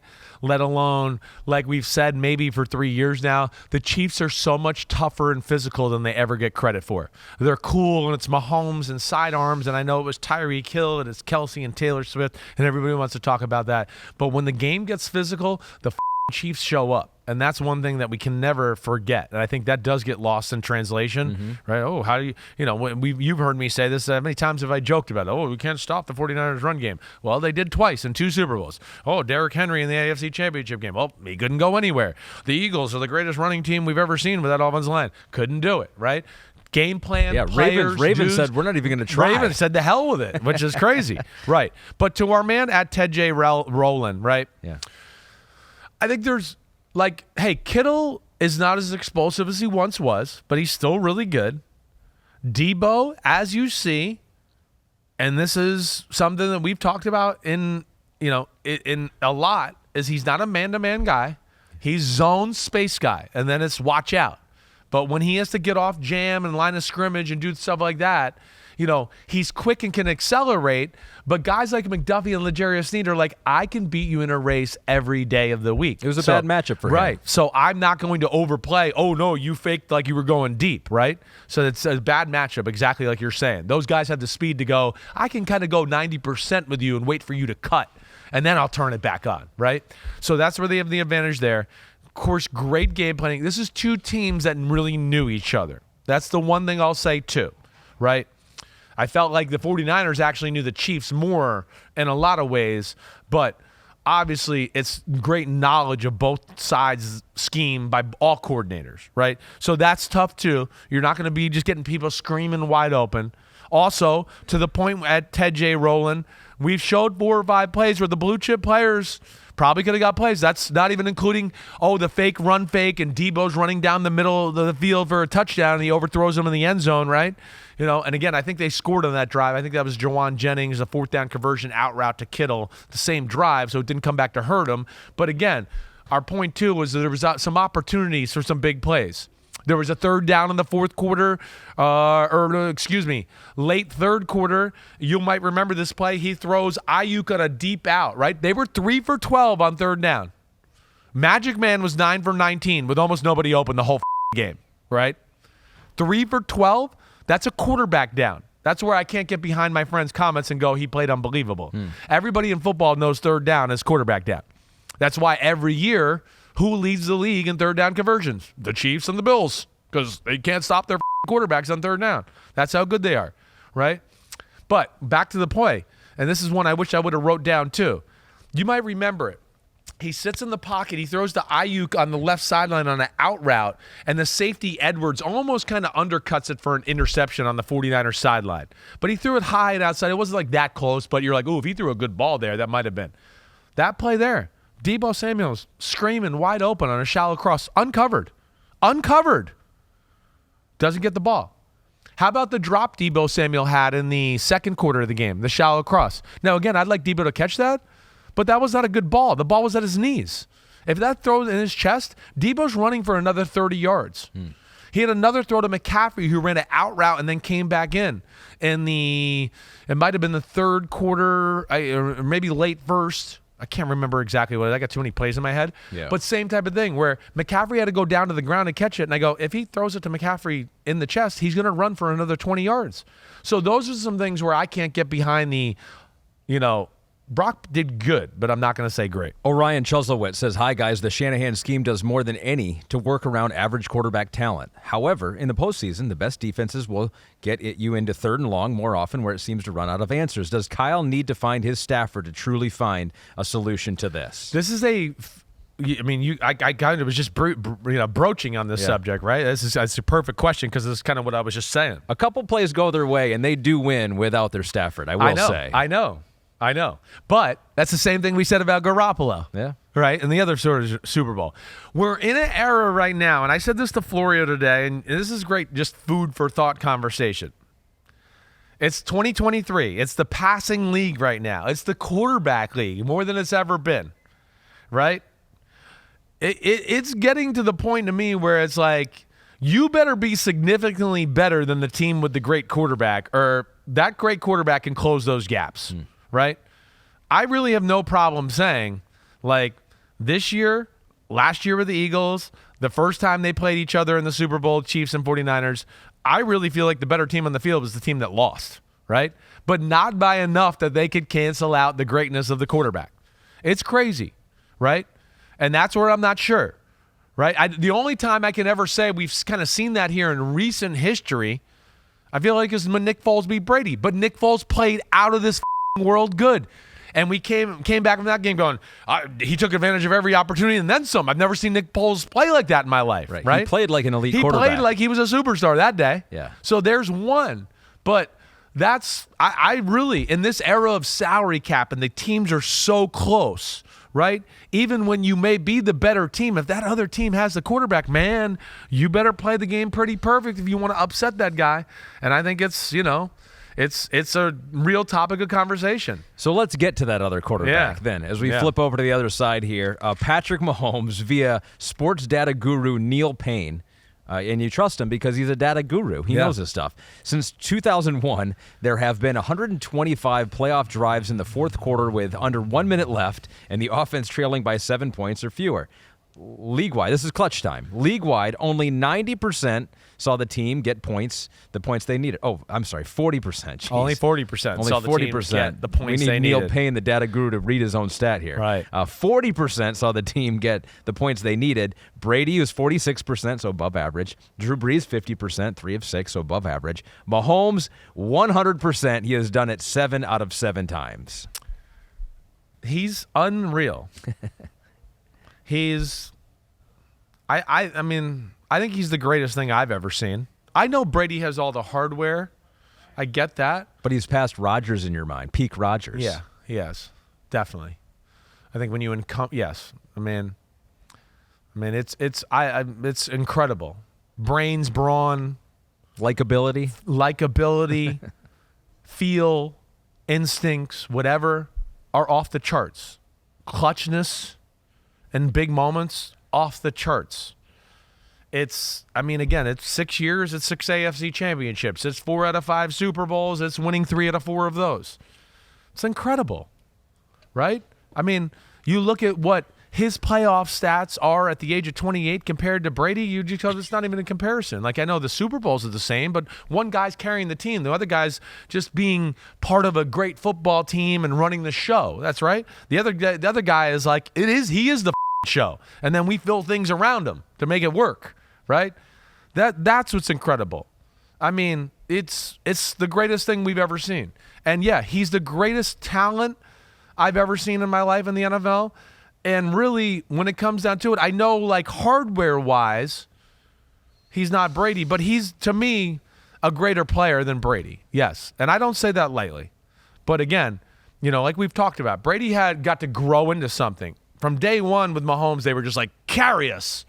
400, 4 touchdowns, win the game, right? Brady, they were like, let's just go 18 for 25 and 200 yards and a touchdown and an interception. We're good. We'll win the game. Our defense will run the ball. I'm Belichick. We got it. That to me, it's very Michael Jordan-ish. It feels like it. It's like this. I used to sit there and go, Michael Jordan, shit, that team's only up by 5 and there's 3 minutes left. They should have put him away. We know what's going to happen. It's going to be fade away in your face, fake fade away, up and under layup. And that's the way it is with Mahomes. It's like what I was saying with my son and the people around me. Like, here we go. We let him hang around, and now he's starting to get in a rhythm. Watch out. And that's kind of what happened. And, of course, it was a 49ers fan's nightmare. He didn't have a whole lot of deep ball opportunities, but hit one, 52 yards to Mecole Hardman. Next Gen Stats says that the 52-yard completion to Hardman traveled 58.2 yards in the air. It was Mahomes' third longest pass of his career, longest since Week 12 of 2020. This one play added 8% of win probability. And I think, what was it? Was it our good friend Jason Garrett was doing some math? Apparently. Did Matt Casey send that to us? Way too many Princeton math equations there. Because the ball traveled downfield, but he had an A squared plus B squared equals C squared. Like, how far did the ball actually go? And I don't think his normal number was 58, though, was it? Was his normal? Because we're going to have to argue that Jason Garrett's Princeton math is not the same as Next Gen Stats. I'm going to take... So he said it went 6. Jason Garrett's math said 64 yards through the air. Hey, Jason's really smart. And he went to Princeton, but I'm staying with Next Gen Stats on this one. Yeah, I think he was using a square root. Pete says. So right. we don't know. He went to Princeton, but he's still a football player. You know what we'll do? Not that smart. We'll get Neil Payne to look at Jason's numbers there. What'd you make of this play? I mean, it's an incredible throw. I mean, incredible. And I don't even think he threw it perfect, right? But here's this is one where, again, I'm sitting in the mezzanine and I was going, oh shit, they're going for it right here. As soon as I kind of saw him roll out and I saw the protection, I went, oh no. And I could see Hardman got off the ball clean. And I was like, is he about to go to the corner or the post? I was literally watching him going, where is he going to go? Because if he goes corner or post, he's going to have a big play. He goes post, and then I could see Mahomes setting up, and I was going, oh, he's setting up for the big one. Here we go. And, of course, he threw a great spiral. He throws the ball to Jason Garrett and Next Gen's point so far and so great and high as well that to Sean Gibson, who probably should intercept the ball, number 31, he's like, wait, where the is the ball? He literally turns around at one point because he's like, wait, it's not here yet. It must be in the air already, and I'm going to go intercept it. He turns around like the ball must be in front of me somewhere. And then as he's going to do that, he looks up, and it's going right over his head into the Mecole Hardman's hands. But incredible throw. And, and the other thing, too, that's funny is look how open Kelce is. I know, you're Kelce right. was so mad when the ball was in the air because he was like, what the he put his arms up like, why didn't you throw to me? And then it was like, yes, good throw. But, yeah, that was the throw of the day right there, certainly. And like I said, there wasn't a lot of opportunities for them to make plays like that. Well, yeah. And that one and the Watson drop were the only two down-the-field throws all day where I went, ooh, there's something there to be had. And, of course, they took advantage as much as they could. And there's something that you found in the film, too, with Mahomes is that perhaps he felt like he didn't want to make a mistake or shouldn't try to push the envelope too much, at least early in the game. Hey, they're a good D. We know that. They've been one of the top defenses in football all year. They definitely didn't play great at the end of the season and playoffs. This was their best game they played in about a month on D. This was one of those, again, when being there even in person didn't change my thought of what I saw on film, where in person it was like, whoa, the 49ers are ready. Right? Zone or man, they were closer to the line of scrimmage. You saw early on, they tried to throw some of those wide receiver screens out there to Kelce and I think one time to Rashee Rice. I mean, they got nothing, right? The Javon Kinlaw played good on the defensive line. I mean, they played really good, right? They really did. And their front seven, I thought, was phenomenal throughout the football game. But what was I going to go? Where was Let's show you the play. It's the third and 14, that's right. end of the first quarter. Right. Yep. Mahomes gets a 4-yard scramble on this play. So here, and to the point here, that's what I was trying to get to, is that, hey, this is the new Mahomes we saw in the playoffs. Wait, I got a good defense. I can be mature. I don't need to force stuff. Embrace right? the ugly. I might miss a little completion here and there, but if I feel like it's too dicey or whatever else, I'm not going to do that. And those are things he didn't do in the Tampa Bay Super Bowl loss. So here's one where, again, I think he learns what his team is. He knows who they are, and he's not going to let the 49ers get a jump-off spot. And I think he also knows, hey, we're not like real super scary at receiver, and I'm not going to take those type of chances. So 49ers, here they go, 4-3. They're going to kind of play their cover 4 zone. You see he's got 2 receivers to the right, back set to the right. Kelce, Watson set off to the left. Set HUD, he lifts the legs. Let's go to the next picture, Pete. So he drops back. Now, you see here, right, he's moving up in the pocket, and he's got Marquez Valdes-Scantling as he's kind of running to throw a curl route. I'm shocked he didn't throw this, right? But, this was the most egregious non-throw of the game. There was other throws in the game where you went, ooh, maybe Mahomes in week 8 would have tried to, jump and throw that in there or do that. But he just said, no, not in this game, not in this moment. I'm not going to do that. And, yeah, I thought he plays, he does. He goes, he cocks this to throw it once and then thinks about it again and decides not to. Now, it's early in the game. He's getting a feel. He's, maybe a little gun shy or whatever else. But I think he knew the kind of game he was in, and he was careful early on, right? And that was, one play where you go, yeah, certainly could have maybe threw that. There might have been 1 or 2 other plays in the first half where you go, if he throws the most unbelievable throw here, I know he's capable of it. Okay, maybe Mahomes can get in there, but he's going, wait, I don't want Fred Warner to tip that ball and to go in the air and interception. It's not worth it in this game. So he played a little, conservative early on and didn't just let it fly. Now with Purdy, you just got done saying that you have to take advantage of the opportunities when you have it. Right. You felt like this was different from Well, this was different, and this is going to be like a 9-yard throw. This isn't like Ayuk going deep for a touchdown, right? I mean, this is one where he's coming back, and I'm not even sure he's definitely going to get the first down. He probably is, right? But they're converging, and, they're a little different. They're not an offense. They're not the 49ers, right? And they have him, so he can go, wait, I'll be a little wait for my moment. But, hey, one of the things about the game overall, he was a little conservative early, gun shy, whatever else, like I said. I mean, he didn't throw a ball in rhythm until the 2-minute drive at the end of the half. No joke. I think I wrote to you in my notes, I said I think it was late third quarter where I finally felt like Mahomes was comfortable. I mean, they were around him a lot. Bosa was everywhere, right? Allegretti was not perfect at left tackle. Left guard. He got beat a number of times. Kinlaw, Javon Hargrave. So, I think also in his mind, he's going, wait, I don't want to lose. I don't want to take a sack. I don't want to lose these things. So if I got to be a little conservative that way and move maybe a hair second before I got to, I think those were all in his mind as he was playing this game. Let's give some pub to Allegretti, though, because apparently he played all 79 snaps despite suffering a torn UCL in his elbow in the second quarter, per sources of Tom Pelissero. So good job by Nick getting through that Super Bowl and getting through it. And if you're a 49ers fan, you are saying, and you are showing on social media multiple times, because I am seeing them on Twitter multiple times, the holds that they say that the Chiefs' offensive line was doing on Nick Bosa and the 49ers' defensive line. What did you see from looking at the film about the refereeing of the holds and in the trenches in this game? They might as well. There's a part of me that goes, well, do we need referees anymore? Like in the Super Bowl, we just never going to call anything? Never? Yeah, I certainly saw a number of holdings on both sides. The Christian McCaffrey touchdown, we didn't even break that down on that side of the ball. What a great play by Shanahan. Mm-hmm. The Juwan Jennings pass across the field to Christian McCaffrey.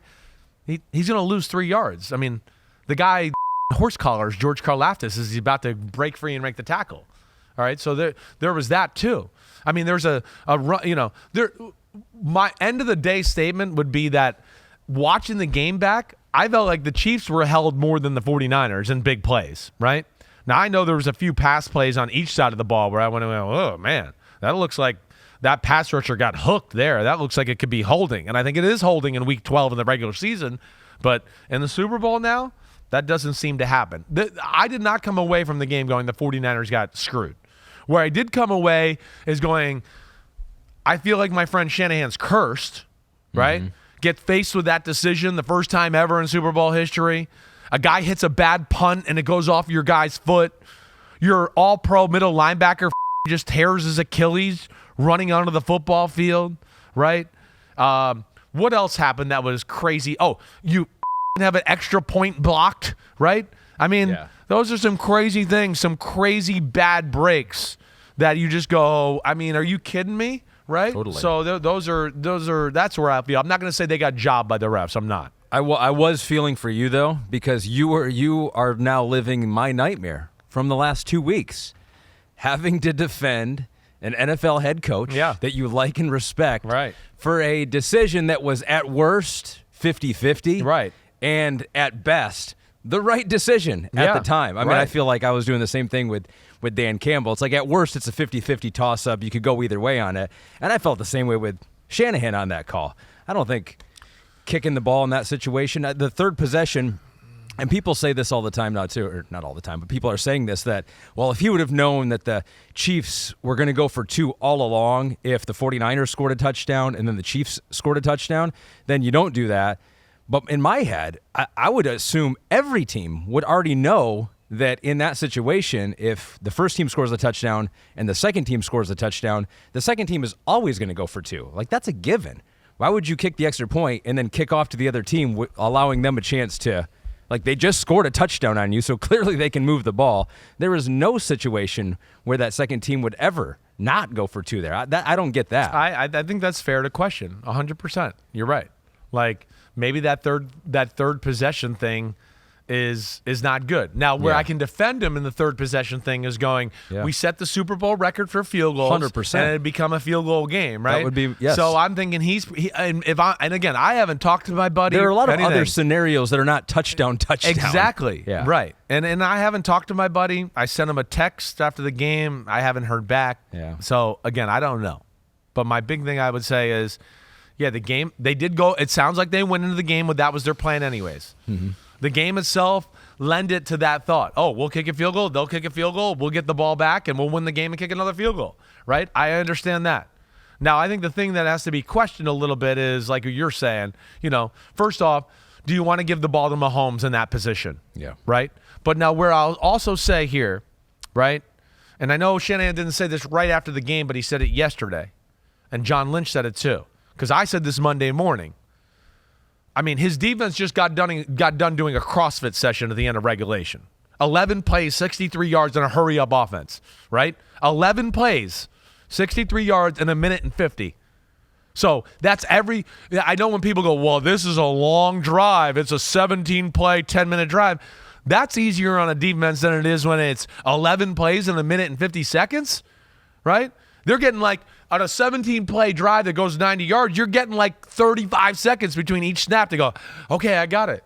In that scenario, I mean, it's literally everybody's like, hurry up, get back. Hey, cover two. What? He's going, set out, check it out. Oh, I got to run over here. I mean, you're dying. So now you're going to throw that defense on the field in the first drive of overtime against Mahomes? And you said even when they were on the field, they still looked gassed. They looked gassed. So I could certainly see that being a part of the thought process going, wait, I mean, if we throw our defense out there right now and Mahomes seems like he's kind of getting hot, like we might be down a touchdown right away. And now we have the pressure on Brock Purdy to go down and, he's been good in the other ones, but this is a different game. Like, can he go down and score a touchdown in this moment? And even if it wasn't part of the thought process, it still would have mattered. It's still, even if that wasn't the reason you came to your decision, exactly right. It still would have mattered, and that defense would have been in a tough that. spot. Like, he didn't say that right after the game, but so they I think still would have been gassed. It still would have been real. The reality was they would have been gassed. Yes.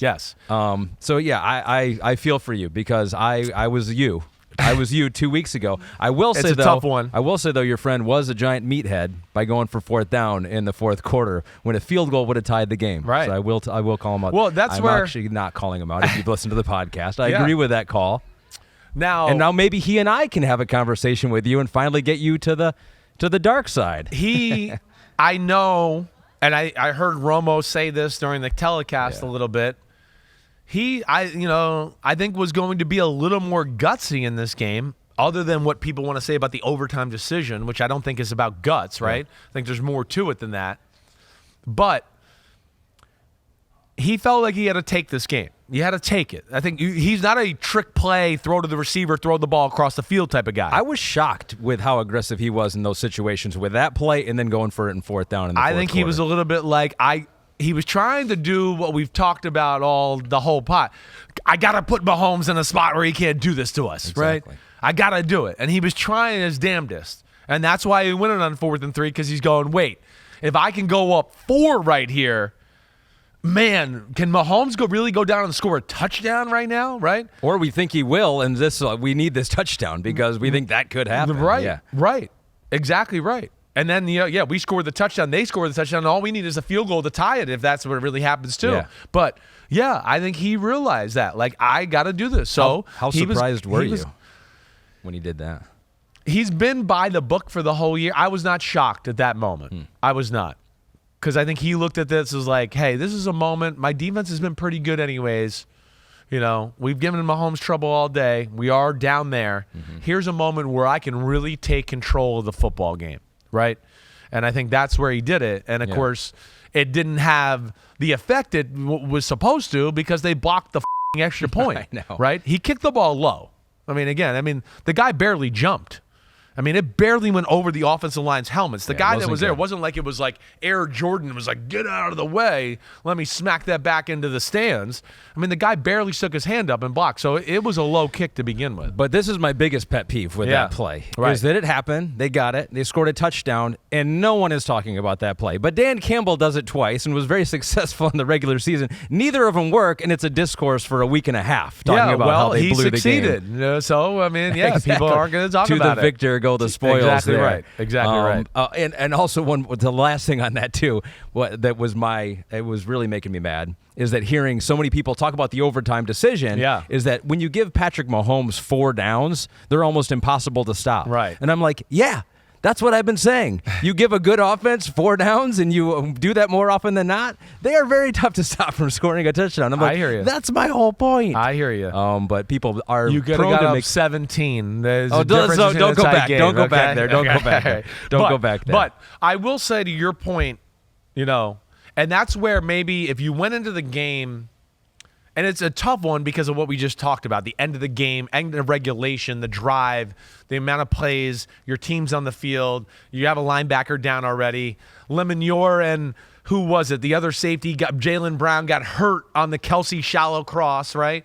So you're going, wait, we got guys banged up. We're really going out there again, right? I think all those things. But if that didn't happen and you went into the game with a preconceived notion of we're going to take the ball third to win the game, I do think if you're playing Mahomes, Josh Allen, Burrow, maybe Lamar, I don't think as much as Lamar as the other three guys I would put in that category. Yeah. I do think you got to think twice and go, ooh, wait, we're giving them 4 downs. We're giving them the opportunity to win the game right here because if they do score, they'll go for 2 or something like that. And I think those type of players, you might have to go, well, our plan. Our plan. I'm not going to let them have the keys to all the power and then the nuclear switch and all of that to end our season.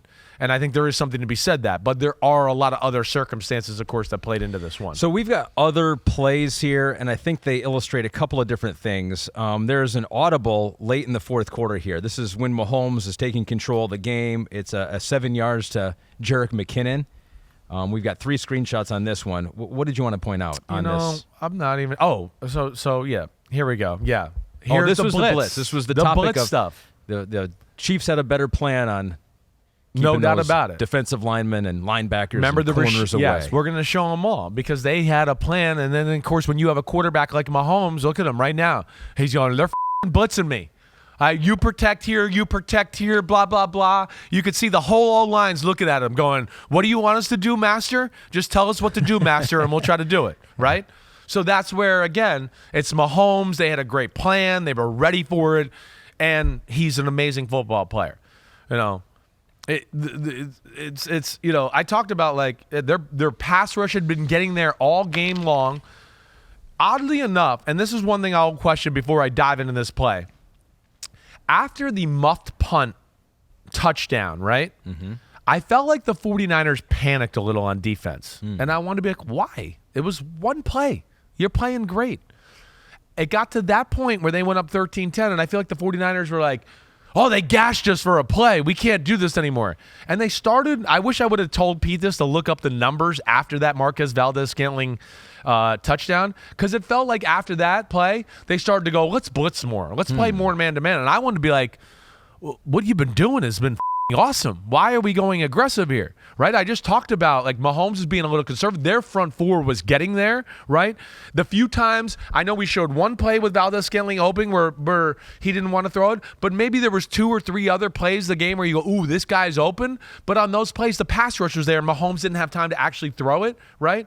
So they got into this game and like, have we been talking about for like 4 years? Like you don't blitz Mahomes, right? Mm-hmm. I mean, everybody. That's like a golden rule. I mean, you can't overdo it. Yeah. I understand a little. So we'll go back to the play now. Just out of respect for Patrick Mahomes. Well, and the numbers, everything, and the analytics phase. And it says don't blitz the guy, but for some reason we're going to blitz him here all of a sudden. So they blitz him. They're going to bring everybody. He gets the protection set up, and then tells McKinnon as he's getting ready, just before the ball was snapped right here, he tells McKinnon, because McKinnon's like, what do, I guess, or whatever, and he tells him his little code word, and he sends him across the formation, right? And ends up getting him really bust their rules. See, what they're doing, and in this play right here, yes, it's all-out blitz. You could see Warner down here has got Kelce. The 2 DBs here got this guy, right? You can see at the top of the screen we got Richie James, and LeManior has got him, right? So they're sending 7, okay?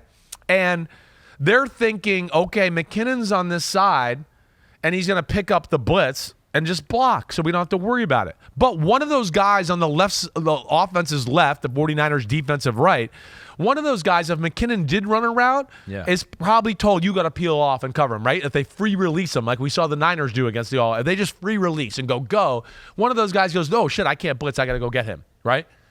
Now, it doesn't seem like they were prepared if he came out the back door, right? So he snaps the ball. Here they come out the back door, right? And let's go to the next screen, the next shot there. Okay. And now they got nobody. Now, I don't know if Randy Gregory is supposed to feel that, who's kind of like blitz zoning to come out. I don't think so, because I really think he's just playing for, hey, they might throw something quick over the middle, so be there to try to, get hands in the way. And the other guy I think that could maybe be responsible for this is Logan Ryan, 33. He blitzes off the edge. Is there supposed to be a rule that he's supposed to know, oh, wait, the guy came out my side, I got to go cover him, right? And, like we talked about with the other side. Either way, Perfect play by Mahomes. 3rd and 2. Boom. Gets the first down. You want to blitz me? Go ahead. Pick your poison. How many quarterbacks have, one, that freedom to do that, Right. and two, the ability to see that and make that change? You think? You know, there's a handful. I mean, there's a handful. Like, I look at Stafford, right? I think Dak Prescott, Mahomes, Josh Allen, Burrow. Trying to look at anybody else. Like, C.J. Stroud's going there, but he's not there yet. Jared Goff to a degree. They got something going there. He's definitely going to be like, wait, hold on, guys. I don't like this. Let me do this. He could definitely organize and get to that and have probably free reign to do it. I'm going to definitely put Jared Goff there. I think you're exactly right. And I don't know, am I missing anybody else? I feel like Trevor Lawrence may be getting there. Right? Now, not everybody has all the plays that, you know, Mahomes has at his disposal and all that either. But I think that's about it. I think that was probably the list where it ends. Per PFF, Mahomes versus the 49ers and the blitz, 6 for 6, 50 yards, 1 scramble run for a first down. You do not blitz Patrick Mahomes. Let's look at those two, and you brought it up, the touchdown after the muff punt to MVS. Let's look at the 2 touchdowns here. The only 2 touchdowns came from late in overtime, and then also this one. So we go inside the notebook, brought to you by, let's give it to Lockdown Corner, one of our good homies out there. Yeah, what up, Lockdown? So here's the 16-yard touchdown to MVS. You know, like, I always talk about Shanahan's the master of exposing rules on the defensive side of the football, right? Yep. This is one where they expose the rules of this defense. I don't know. I don't really think this is cover 3 Seattle scheme, right? I don't think they can cover this play in that defense. All right. Here's the big thing. See, it's Kelce and Marquez Valdes-Scantling to the right. Okay. Pacheco is offset of Mahomes to his right in the shotgun. On the left side, they got Watson and Rashee Rice. It doesn't really even matter what they are backside. There's 2 things here.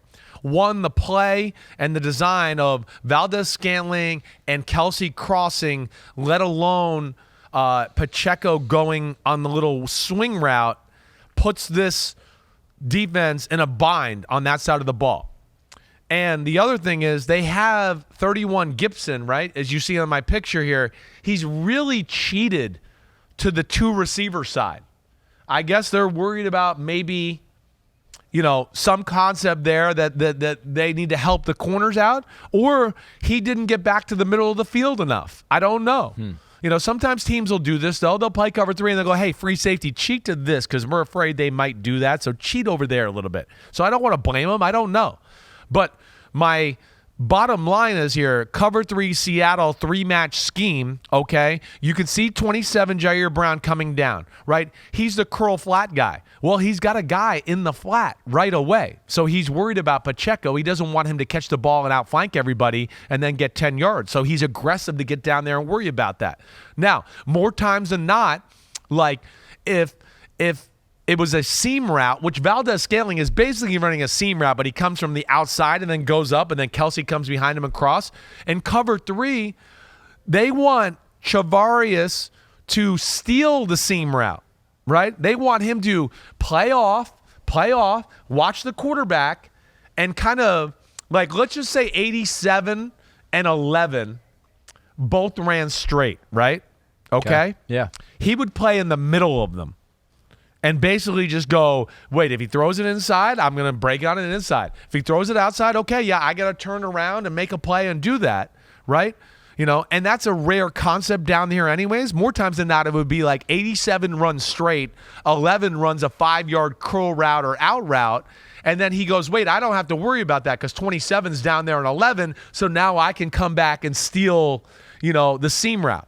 But because he has Kelce attacking him on a vertical route, he's going, wait, I can't go steal number 11 route, right? He's going, it's Travis Kelce. He's running right at me. I'm 2-on-1. They're going to score no matter what.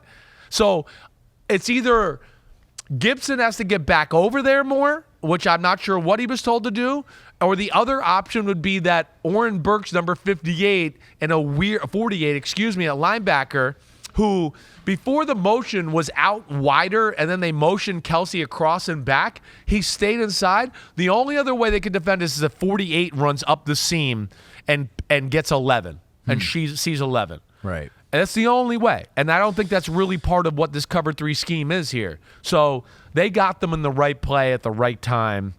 And it was a play like we talked about, cracked the code a little bit. And there was nothing they can do to defend it. Watching you diagram that, it almost seems like this is impossible. This play is going to work no matter what. Yeah, I don't know how they can it. I don't know how they could have guarded it, really, other than the adjustments I talk about. And again, maybe one day I'll figure that out. But after that play, that's where I felt like the 49ers overcorrected a little bit. It was like, oh, no, we can't play zone anymore. And all of a sudden they got more aggressive than I would have liked. I like tactical aggressive. Every now and then, send it in. But then all of a sudden it got into, we're going to play more man-to-man. We're going to play more blitz. And I think that played right into the hands of the Chiefs in a lot of ways. So that takes us to the game-winning touchdown. Lockdown cornerback says, why can no one stop the Chiefs' play from the final touchdown? Same motion that dismantled the Eagles' defense last season. Is it lack of preparation or just a really well-designed play called at a great time in the game? I think once they started to feel the 49ers are playing them this way after that play, listen, that play we saw on the touchdown to win the game. It was also the 4th and 1 run he had in overtime to extend the drive. It was very similar, not exact, but the same type of concept, right? And he also had another one. There's 3 plays, and I think I'm blanking on them. There was the third quarter. There was a 1st and 10 with 6:41 left where they broke it out. All right. There's the 4th and 1 in overtime, and then the game-winning touchdown. Was all the same type of thing because I think they started to go, wait, they're playing us like this now a lot. This is going to be hard for them to defend, right? And what it does, one, the Chiefs did a good job of staying patient with the run again to where even though, listen, they couldn't do shit against the run. The 49ers defensive line whooped the shit out of the Chiefs in the run game. Whooped the shit out of them. I cannot tell you that enough, right? The run game was literally just, let's do it every now and then just so they have to think about it because there was no success to be had, right? So, but within the blitzing and the man-to-man, those plays, the game-winning touchdown play is a really good damn play, especially against man-to-man. Because there's run fits, there's the read option, and there's motion, and there's all these things to communicate and figure out. And, of course, they got tricked up. So on the 2 plays, the 2 touchdowns, they had the perfect play call against the defense that you would not want if you're the 49ers. Definitely not. Definitely not. But that's the problem the Chiefs pose is they do so many things and they're creative. You're like, we got to pick one of these defenses. Yeah. What are we going to pick? And I hope they don't pick the right play. And obviously, they had a feel at that moment. They felt the momentum. They felt the 49ers were tired. I'm sitting there watching, right? I'm sitting there going, wait, I'm not even sure. Does overtime go right to the next quarter or whatever? I'm going, man, they're wasting time. They didn't know, so they just were like, well, let's just score here. But I think they felt I think a little bit like Belichick with the Seattle Seahawks, right? I heard you. Yeah. You didn't hear me say that on Monday? Yeah. I felt like this was the same thing. Like, hey, we got them on the ropes. They're a little like looking at the sideline. What do we do? Let's run this play right now and just end it, right? And, of course, it was great, and he was wide open. I do want to give credit. Hold on here. Do we have pictures of that play or anything? No? Well, we do not. We do not. But at lockdown cornerback, that was a good question. But there's a lot of things to defend there. You have to defend the run, the pass concept off of the run, which is the RPO, and then a really good runner called Patrick Mahomes who's dangerous doing that kind of stuff. Pete is answering your question in real time here. Do we have the answer, Pete? Are we almost there? Before the MVS touchdown, the Chiefs blitzed on 1 of 45 or the 49ers blitzed on 1 of 45 snaps. After the MVS touchdown, 6 we weren't ready. 6 of 34 snaps. 6 of 34. Yeah. So it wasn't as much as I would have thought. Yeah, a few more. But even add on to that the man-to-man aspect too, which I bet you was another 5 to 6 in there too. Where you saw Travis Kelce at the end of regulation catch that shallow cross and run. That was man-to-man. Those are things again where I went, wait, why are we blitzing more and being more aggressive here when just because of the Valdez-Scantling, they can't do shit on offense. They got 6 points. They one play off a turnover and we're just going to go, we got to change it up. I was a little surprised by that watching the film. I do want to give a shout-out to some 49ers, specifically on the defensive line. Yeah. And for that is our Edge Big Butt of the Super Bowl award. You don't just need to win the Super Bowl to win the Big Butt. If you have a good game, you have a good game. Win or lose. You can win in losing. Nick Bosa, second straight Big Butt award. He had a game-high 12 pressures. He has only reached that number twice before in his career. One other one was the Super Bowl 4 years ago. So in 2 Super Bowls, he's had 12 pressures. That was awesome. PFF did have him for 4 missed tackles in the game. Pete looked those up, and I thought they were still pretty disruptive plays. So I wouldn't even knock him for those. Kind of like you talk about with Chris Jones, like an arm that disrupts Christian McCaffrey. That's where like the grading, and I'm not trying to attack any specific one. It's where some of the grading companies have to readjust. You can't give a guy a negative grade when he was the best defensive player on the field on that play. Yeah. Right? I know he missed the tackle, but he the play up. Mahomes is running around like a psycho because Bosa was the best player on the field and did what he was supposed to do. I mean, that's where I don't understand that, right? That to me needs to be adjusted. The best player on the field, the guy who disrupted the whole play, is getting a negative grade. That does not make sense. Okay? And that to me, yes, is where it's got to be fixed. Let's go ahead. Real quick. We're going to continue on this. Let's Yeah. go inside the numbers powered by AWS just to show since 2018, this is including playoffs, Nick Bosa has as many pressures as anyone in the NFL. He's tied there, or it was with this season, in one season, that's true. This is not cumulative. This is just in one season. Had 114. Aaron Donald had 114 in the 2018 season. There's been a lot of talk. Nick Bosa, was he up? Was he down? Was he good? He was certainly good in this game and everywhere on the field.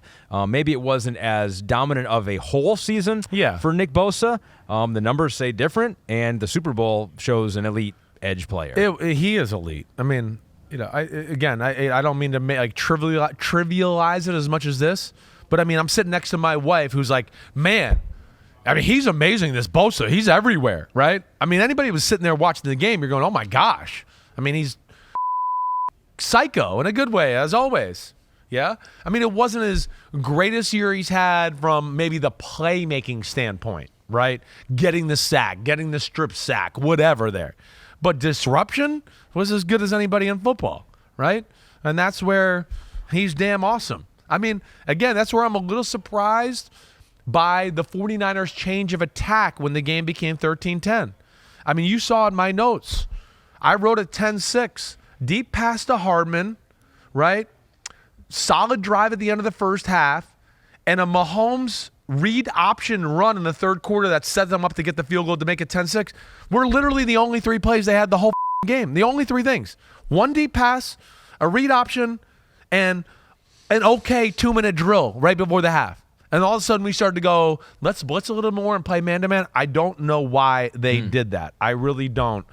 Because it felt like Bosa and company were having their way without the blitz, right? And I just think they went a little overboard in that area. And the numbers say that too. And that was inside the numbers powered by AWS again. So let's sum up this Chiefs comeback. Yeah. Let's sum up this Chiefs comeback with this. We go from AWS. Now it's time to give me the headlines presented by Hyundai. And before you give me the headline here, okay, I want to take a look at the biggest second half comebacks in Super Bowl history. Of course, your friend Kyle Shanahan was not the head coach of this team. Right. We need to note that. He was not the head coach of that team. 25 points, Patriots doing against the Falcons. Chiefs versus the Eagles last year. Chiefs versus the 49ers this year. Chiefs versus the 49ers 4 years ago. And then the Patriots versus the Seahawks there as well. So, with this context, what headline would you get for this trend that we are seeing? How about Sleepless in Seattle scheme? Okay. All right. Not your best. Remember that movie back in the day? I actually don't remember that movie. movie. Of course I know. Who the f*** am I talking about? Yeah. It doesn't not even. I've Do heard you of even that. know who played in it? Tom Hanks? Right. Yes. Okay. Right. I've Meg heard Ryan. of it. Right. Never saw that. Right. But why do you say that? Why is that the headline? I mean, you've heard me in the past about the Seattle scheme. I mean, this is a long-standing thing with me. I think it's great against a lot of the meat and potatoes teams in football. I think when you play the good offenses and the great quarterbacks, it's a little too much of like, we're do what we do, right? Within that. There's just not enough wrinkles and stuff of game plan specific like that I like, right? I think that's what bothers me, right? It's all within the confinement of like, hey, we do these 3 defenses and that's what we do. And there might be a little tweak to those 3 and how we do it that week, but it's those 3, right? And it's, of course, relying on the front 4.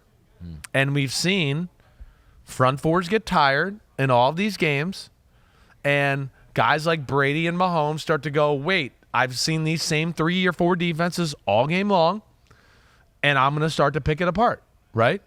And that to me, and you look at Seattle beating the Patriots beating Seattle, right? Seattle scheme, obviously, Seattle, Legion of Boom.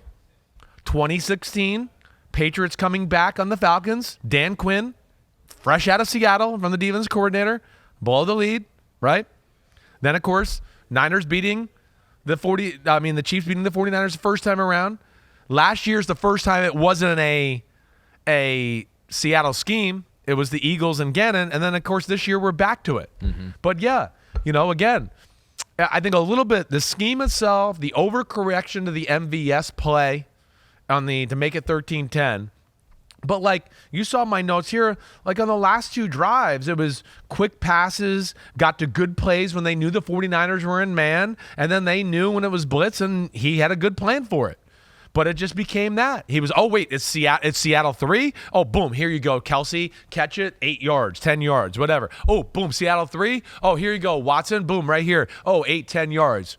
Again, just like too easy for guys like Mahomes. Too easy to see it, too easy to execute against it, and it's one of the things that I've always worried about with that scheme. That was Give Me the Headlines, presented by Hyundai.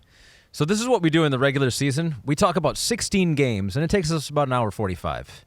In the Super Bowl, we talk about 1 game, and it takes us an hour 45. I am learning that no matter how many games we talk about, it's going to take us about an hour 45. I'm like, you just pull the string, and I talk for an hour 45, no matter what. And then we see where it goes. I'm sure there are other things that you're going to think of that we can, but we have a whole off season. I think we hit it all. I feel pretty good about it, and I appreciate you guys letting me unpack it all. I really do. So let's look into the future now. One last thing. Oh, no. Okay. Mahomes is awesome. Yeah, he is. Yeah. He's very awesome. Yeah. In case we didn't get that in there, right, we'll talk about that more in our next podcast. DraftKings has got the 2024 MVP odds, so we can continue the discussion of how awesome Patrick Mahomes is, because right now he is the favorite to win the MVP next year. Josh Allen, number 2, Joe Burrow, Lamar, and then Jordan Love, higher than I would have thought. Perhaps Brock Purdy may be higher than I would have thought. But it goes to show this is a quarterback on a very good team award, and these are all the teams that we think are going to be very good next year. Damn, I know, that's amazing. Where's my guy Jared Goff? What the heck? Nobody else on there? No Christian McCaffrey? No Tyreek Hill? Nobody's on there. Wait. The Lions are what? Probably the 3rd or 4th favorite, 5th to win the Super Bowl? Why is my guy Jared Goff so low? What's up with that? Because they're like, somebody else will be more valuable. I don't know. You know, it is funny because it is narrative. Yeah, it's everything. Narrative-driven. And we've already gotten to the narrative that Jared Goff won't win because of Jared Goff. Right. He can be a quality quarterback. I think there's a little to that. There's no Which question about that. Which might be true, but still, it's like, come on. Yeah, I mean, yeah, how could you, again, the top 4 are pretty self-explanatory. The Jordan Love, I think with the talent on their offense, their creativity of the offense, I get it a little bit, and I certainly think they'll be better. I guess I'm a little surprised to see it 5th. That's a little crazy to me. Right. I'd watch out for C.J. Stroud. If they had another weapon or 2 on the offensive side of the ball, we know they're going to be legit. That would be a long shot. And, of course, I'm expecting a big change for Justin Herbert with Harbaugh in there. I mean, I feel like they're going to get a running back somehow, some way, and they're going to run the ball and take a little pressure off him. Jared Goff is plus 3,000 with my other guy, Matthew Stafford. Yeah. No respect for former Lions quarterbacks here. DraftKings Sportsbook, an official sports betting partner of the NBA. Oh, we're moving on to another sports now. Yes, we are. And this season, new customers can deposit $5 and get a bonus bet back up to $1,000 if your first bet doesn't hit. Okay, download the app and use the promo code Unbuttoned when you sign up. DraftKings Sportsbook. The crown is yours. And DraftKings, since we did that, invite me to your next Super Bowl party. I will be sure to go in New Orleans. I will be happy to be there. I do want you to know of something else that's happening online, not just betting online. Oh. Caitlin Clark in Iowa. You've heard of Caitlin Clark before, course, right? right. She is about to break Kelsey Plum's record for most points scored by any woman in NCAA Division I history. It could all go down Thursday when Iowa hosts Michigan. I'm going to tell you, it is going to go down. She's 8 points away. Live Friday the 15th, 7:30 p.m. Eastern. It is exclusively on Peacock. We have 2 different streams. We have one stream that's just the game, and we have another stream that you can click on that will be the game in one box and an ISO cam on Caitlin Clark in the other. So you got a double whammy there. You get a little double whammy. Are you doing the pregame or anything? I am not associated at all with that. It's too big for me. It's too big for me. I will not be there. I'll be watching at home. So that's cool. Yeah, that's cool. She's we a got baller. a lot of basketball. I mean, the girl at USC. Yeah. I don't know. She's the one that scored like 50 a few weeks ago against There are Stanford. some superstars in the I've game seen a for few sure. highlights and gone, damn. I mean, do they miss? I mean, it's kind of cool right now the way the women can shoot the ball. All right, let's finish with this. The final homie playoff predictions. Over 1,000 entries. 31% of you had the 49ers losing in the Super Bowl. So, dang, that's you got the Super Bowl losing team. And then 20% of you had the Chiefs winning the Super Bowl. 11% had the Chiefs beating the 49ers in the Super Bowl, including Pete. Congratulations. Way to go, Pete. And congrats to Gentian, who nailed the Final Four. Chiefs over Ravens, 49ers over Lions, Chiefs over 49ers. Wow. All of it. Big time, Gentian. Gentian's Way to go. artificial intelligence, I'm sure. No, that doesn't seem like a human name. He's one of the homies, and we've given him artificial football intelligence. That's what I would like to think. So you know what Way that to go, means. man. You know what that means. We'll send you something that we don't have eventually. Some product, something like that. We'll send you something that will never be produced. We'll put it on our tab. But will be promised forever. Yep. So let's do it. Let's lay the 49ers to rest here. How dare you? 49% of the homies my had friend. the 49ers reaching the Super Bowl. So 50%. Dang. I mean, I It was had that Chiefs. easy. I had Chiefs Niners. I mean, are we just picking I had Chiefs Niners yeah, next year? I picked the Chiefs. Well, I mean, I picked the Chiefs. I think 5 out of the last 6 years. I mean, there's no way you don't pick it again. I mean, no. I think you're probably right. I feel like the Chiefs are going to be better next year. That's what's scary. Yeah. All right. So All right, Jerk. Go ahead. here lie the San Francisco 49ers. For most of the year, they were winning the war until Sunday when they crashed to the floor. Thankfully, that biggest narrative is done. Yes, Kyle finally can win the big one, which he did by beating my Lions the game before. It was just, which one is the big one? Just move the goalpost, which is funny. He did say that with John Lynch. He goes, we've won a lot of big ones. You got to win big games to get to the Super Bowl, which I agree with 100%. I mean, yeah. I mean, a few years they exceeded their expectations, right? I mean, they were a wild card team. Went into Dallas, beat them, right? I mean, went to Green Bay and beat the number 1 seed. And the Green Bay Packers, Aaron Rodgers, before they lost to the Rams in the Super Bowl. I mean, again, I do think it's a little unfair, the narrative around my friend. I do. I think people are piling on a little too much with the overtime decision, like we've talked about, and we already unpacked it. I don't want to go there again. But then, yeah, I mean, the big game narrative, okay, yes. I know he's been associated with 3 of these now. I'd like to state once again, Dan Quinn was the head coach of the first one. It's on his resume, not Shanahan. I've never seen anything go on a resume of the offensive coordinator more than Shanahan in the Falcons-Patriots Super Bowl. Never. It's actually insane to me. Like, that conversation that goes down would go down with no other coach in the history of football. Like, it's insane. But his name's Shanahan, and they're like, Dan Quinn's not that great, so let's blame Shanahan anyways. I really think that's what it is. Yeah.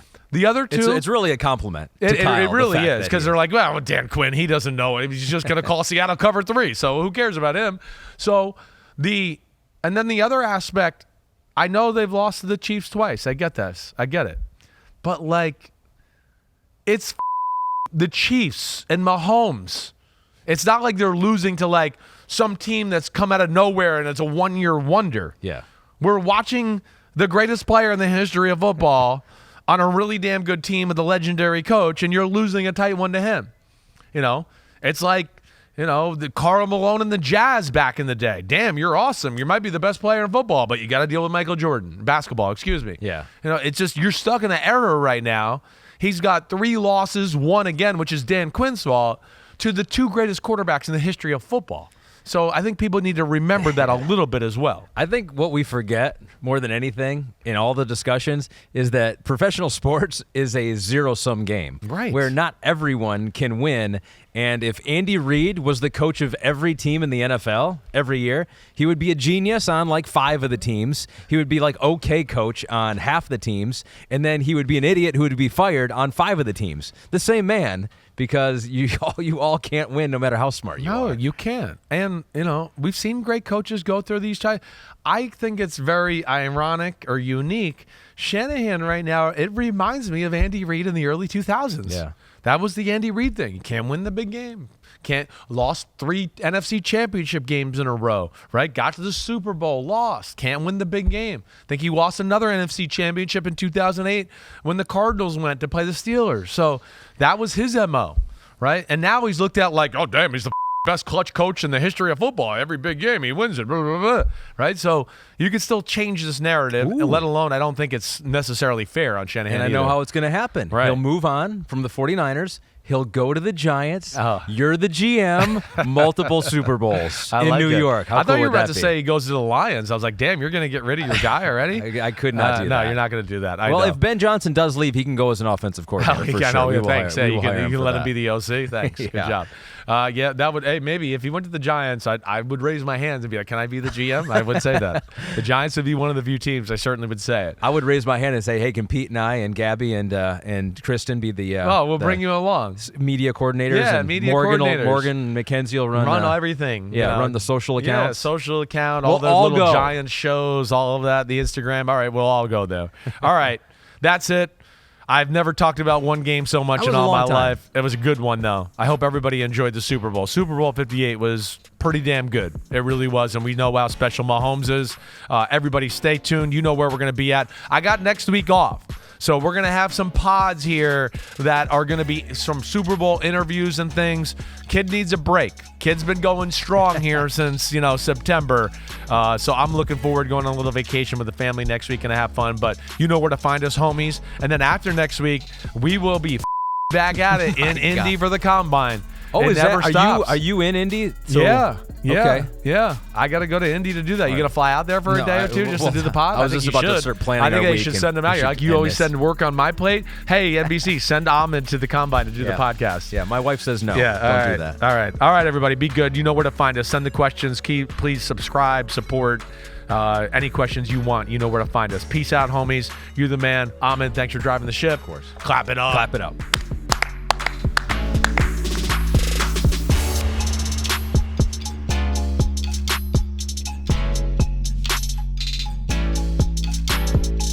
Yo, homies, what's up? I know it's the off season, but it's never the off season on Chris Sims Unbuttoned. Me and Ahmed Fareed are going to be here for it all. We got free agency. We're going to break it all down. The draft, the rankings of positions. Of course, we're going to unpack it all. Hit subscribe, get to my free agency reactions, 2024 draft rankings, and more. Thanks again for watching. Peace out, homies. See you soon.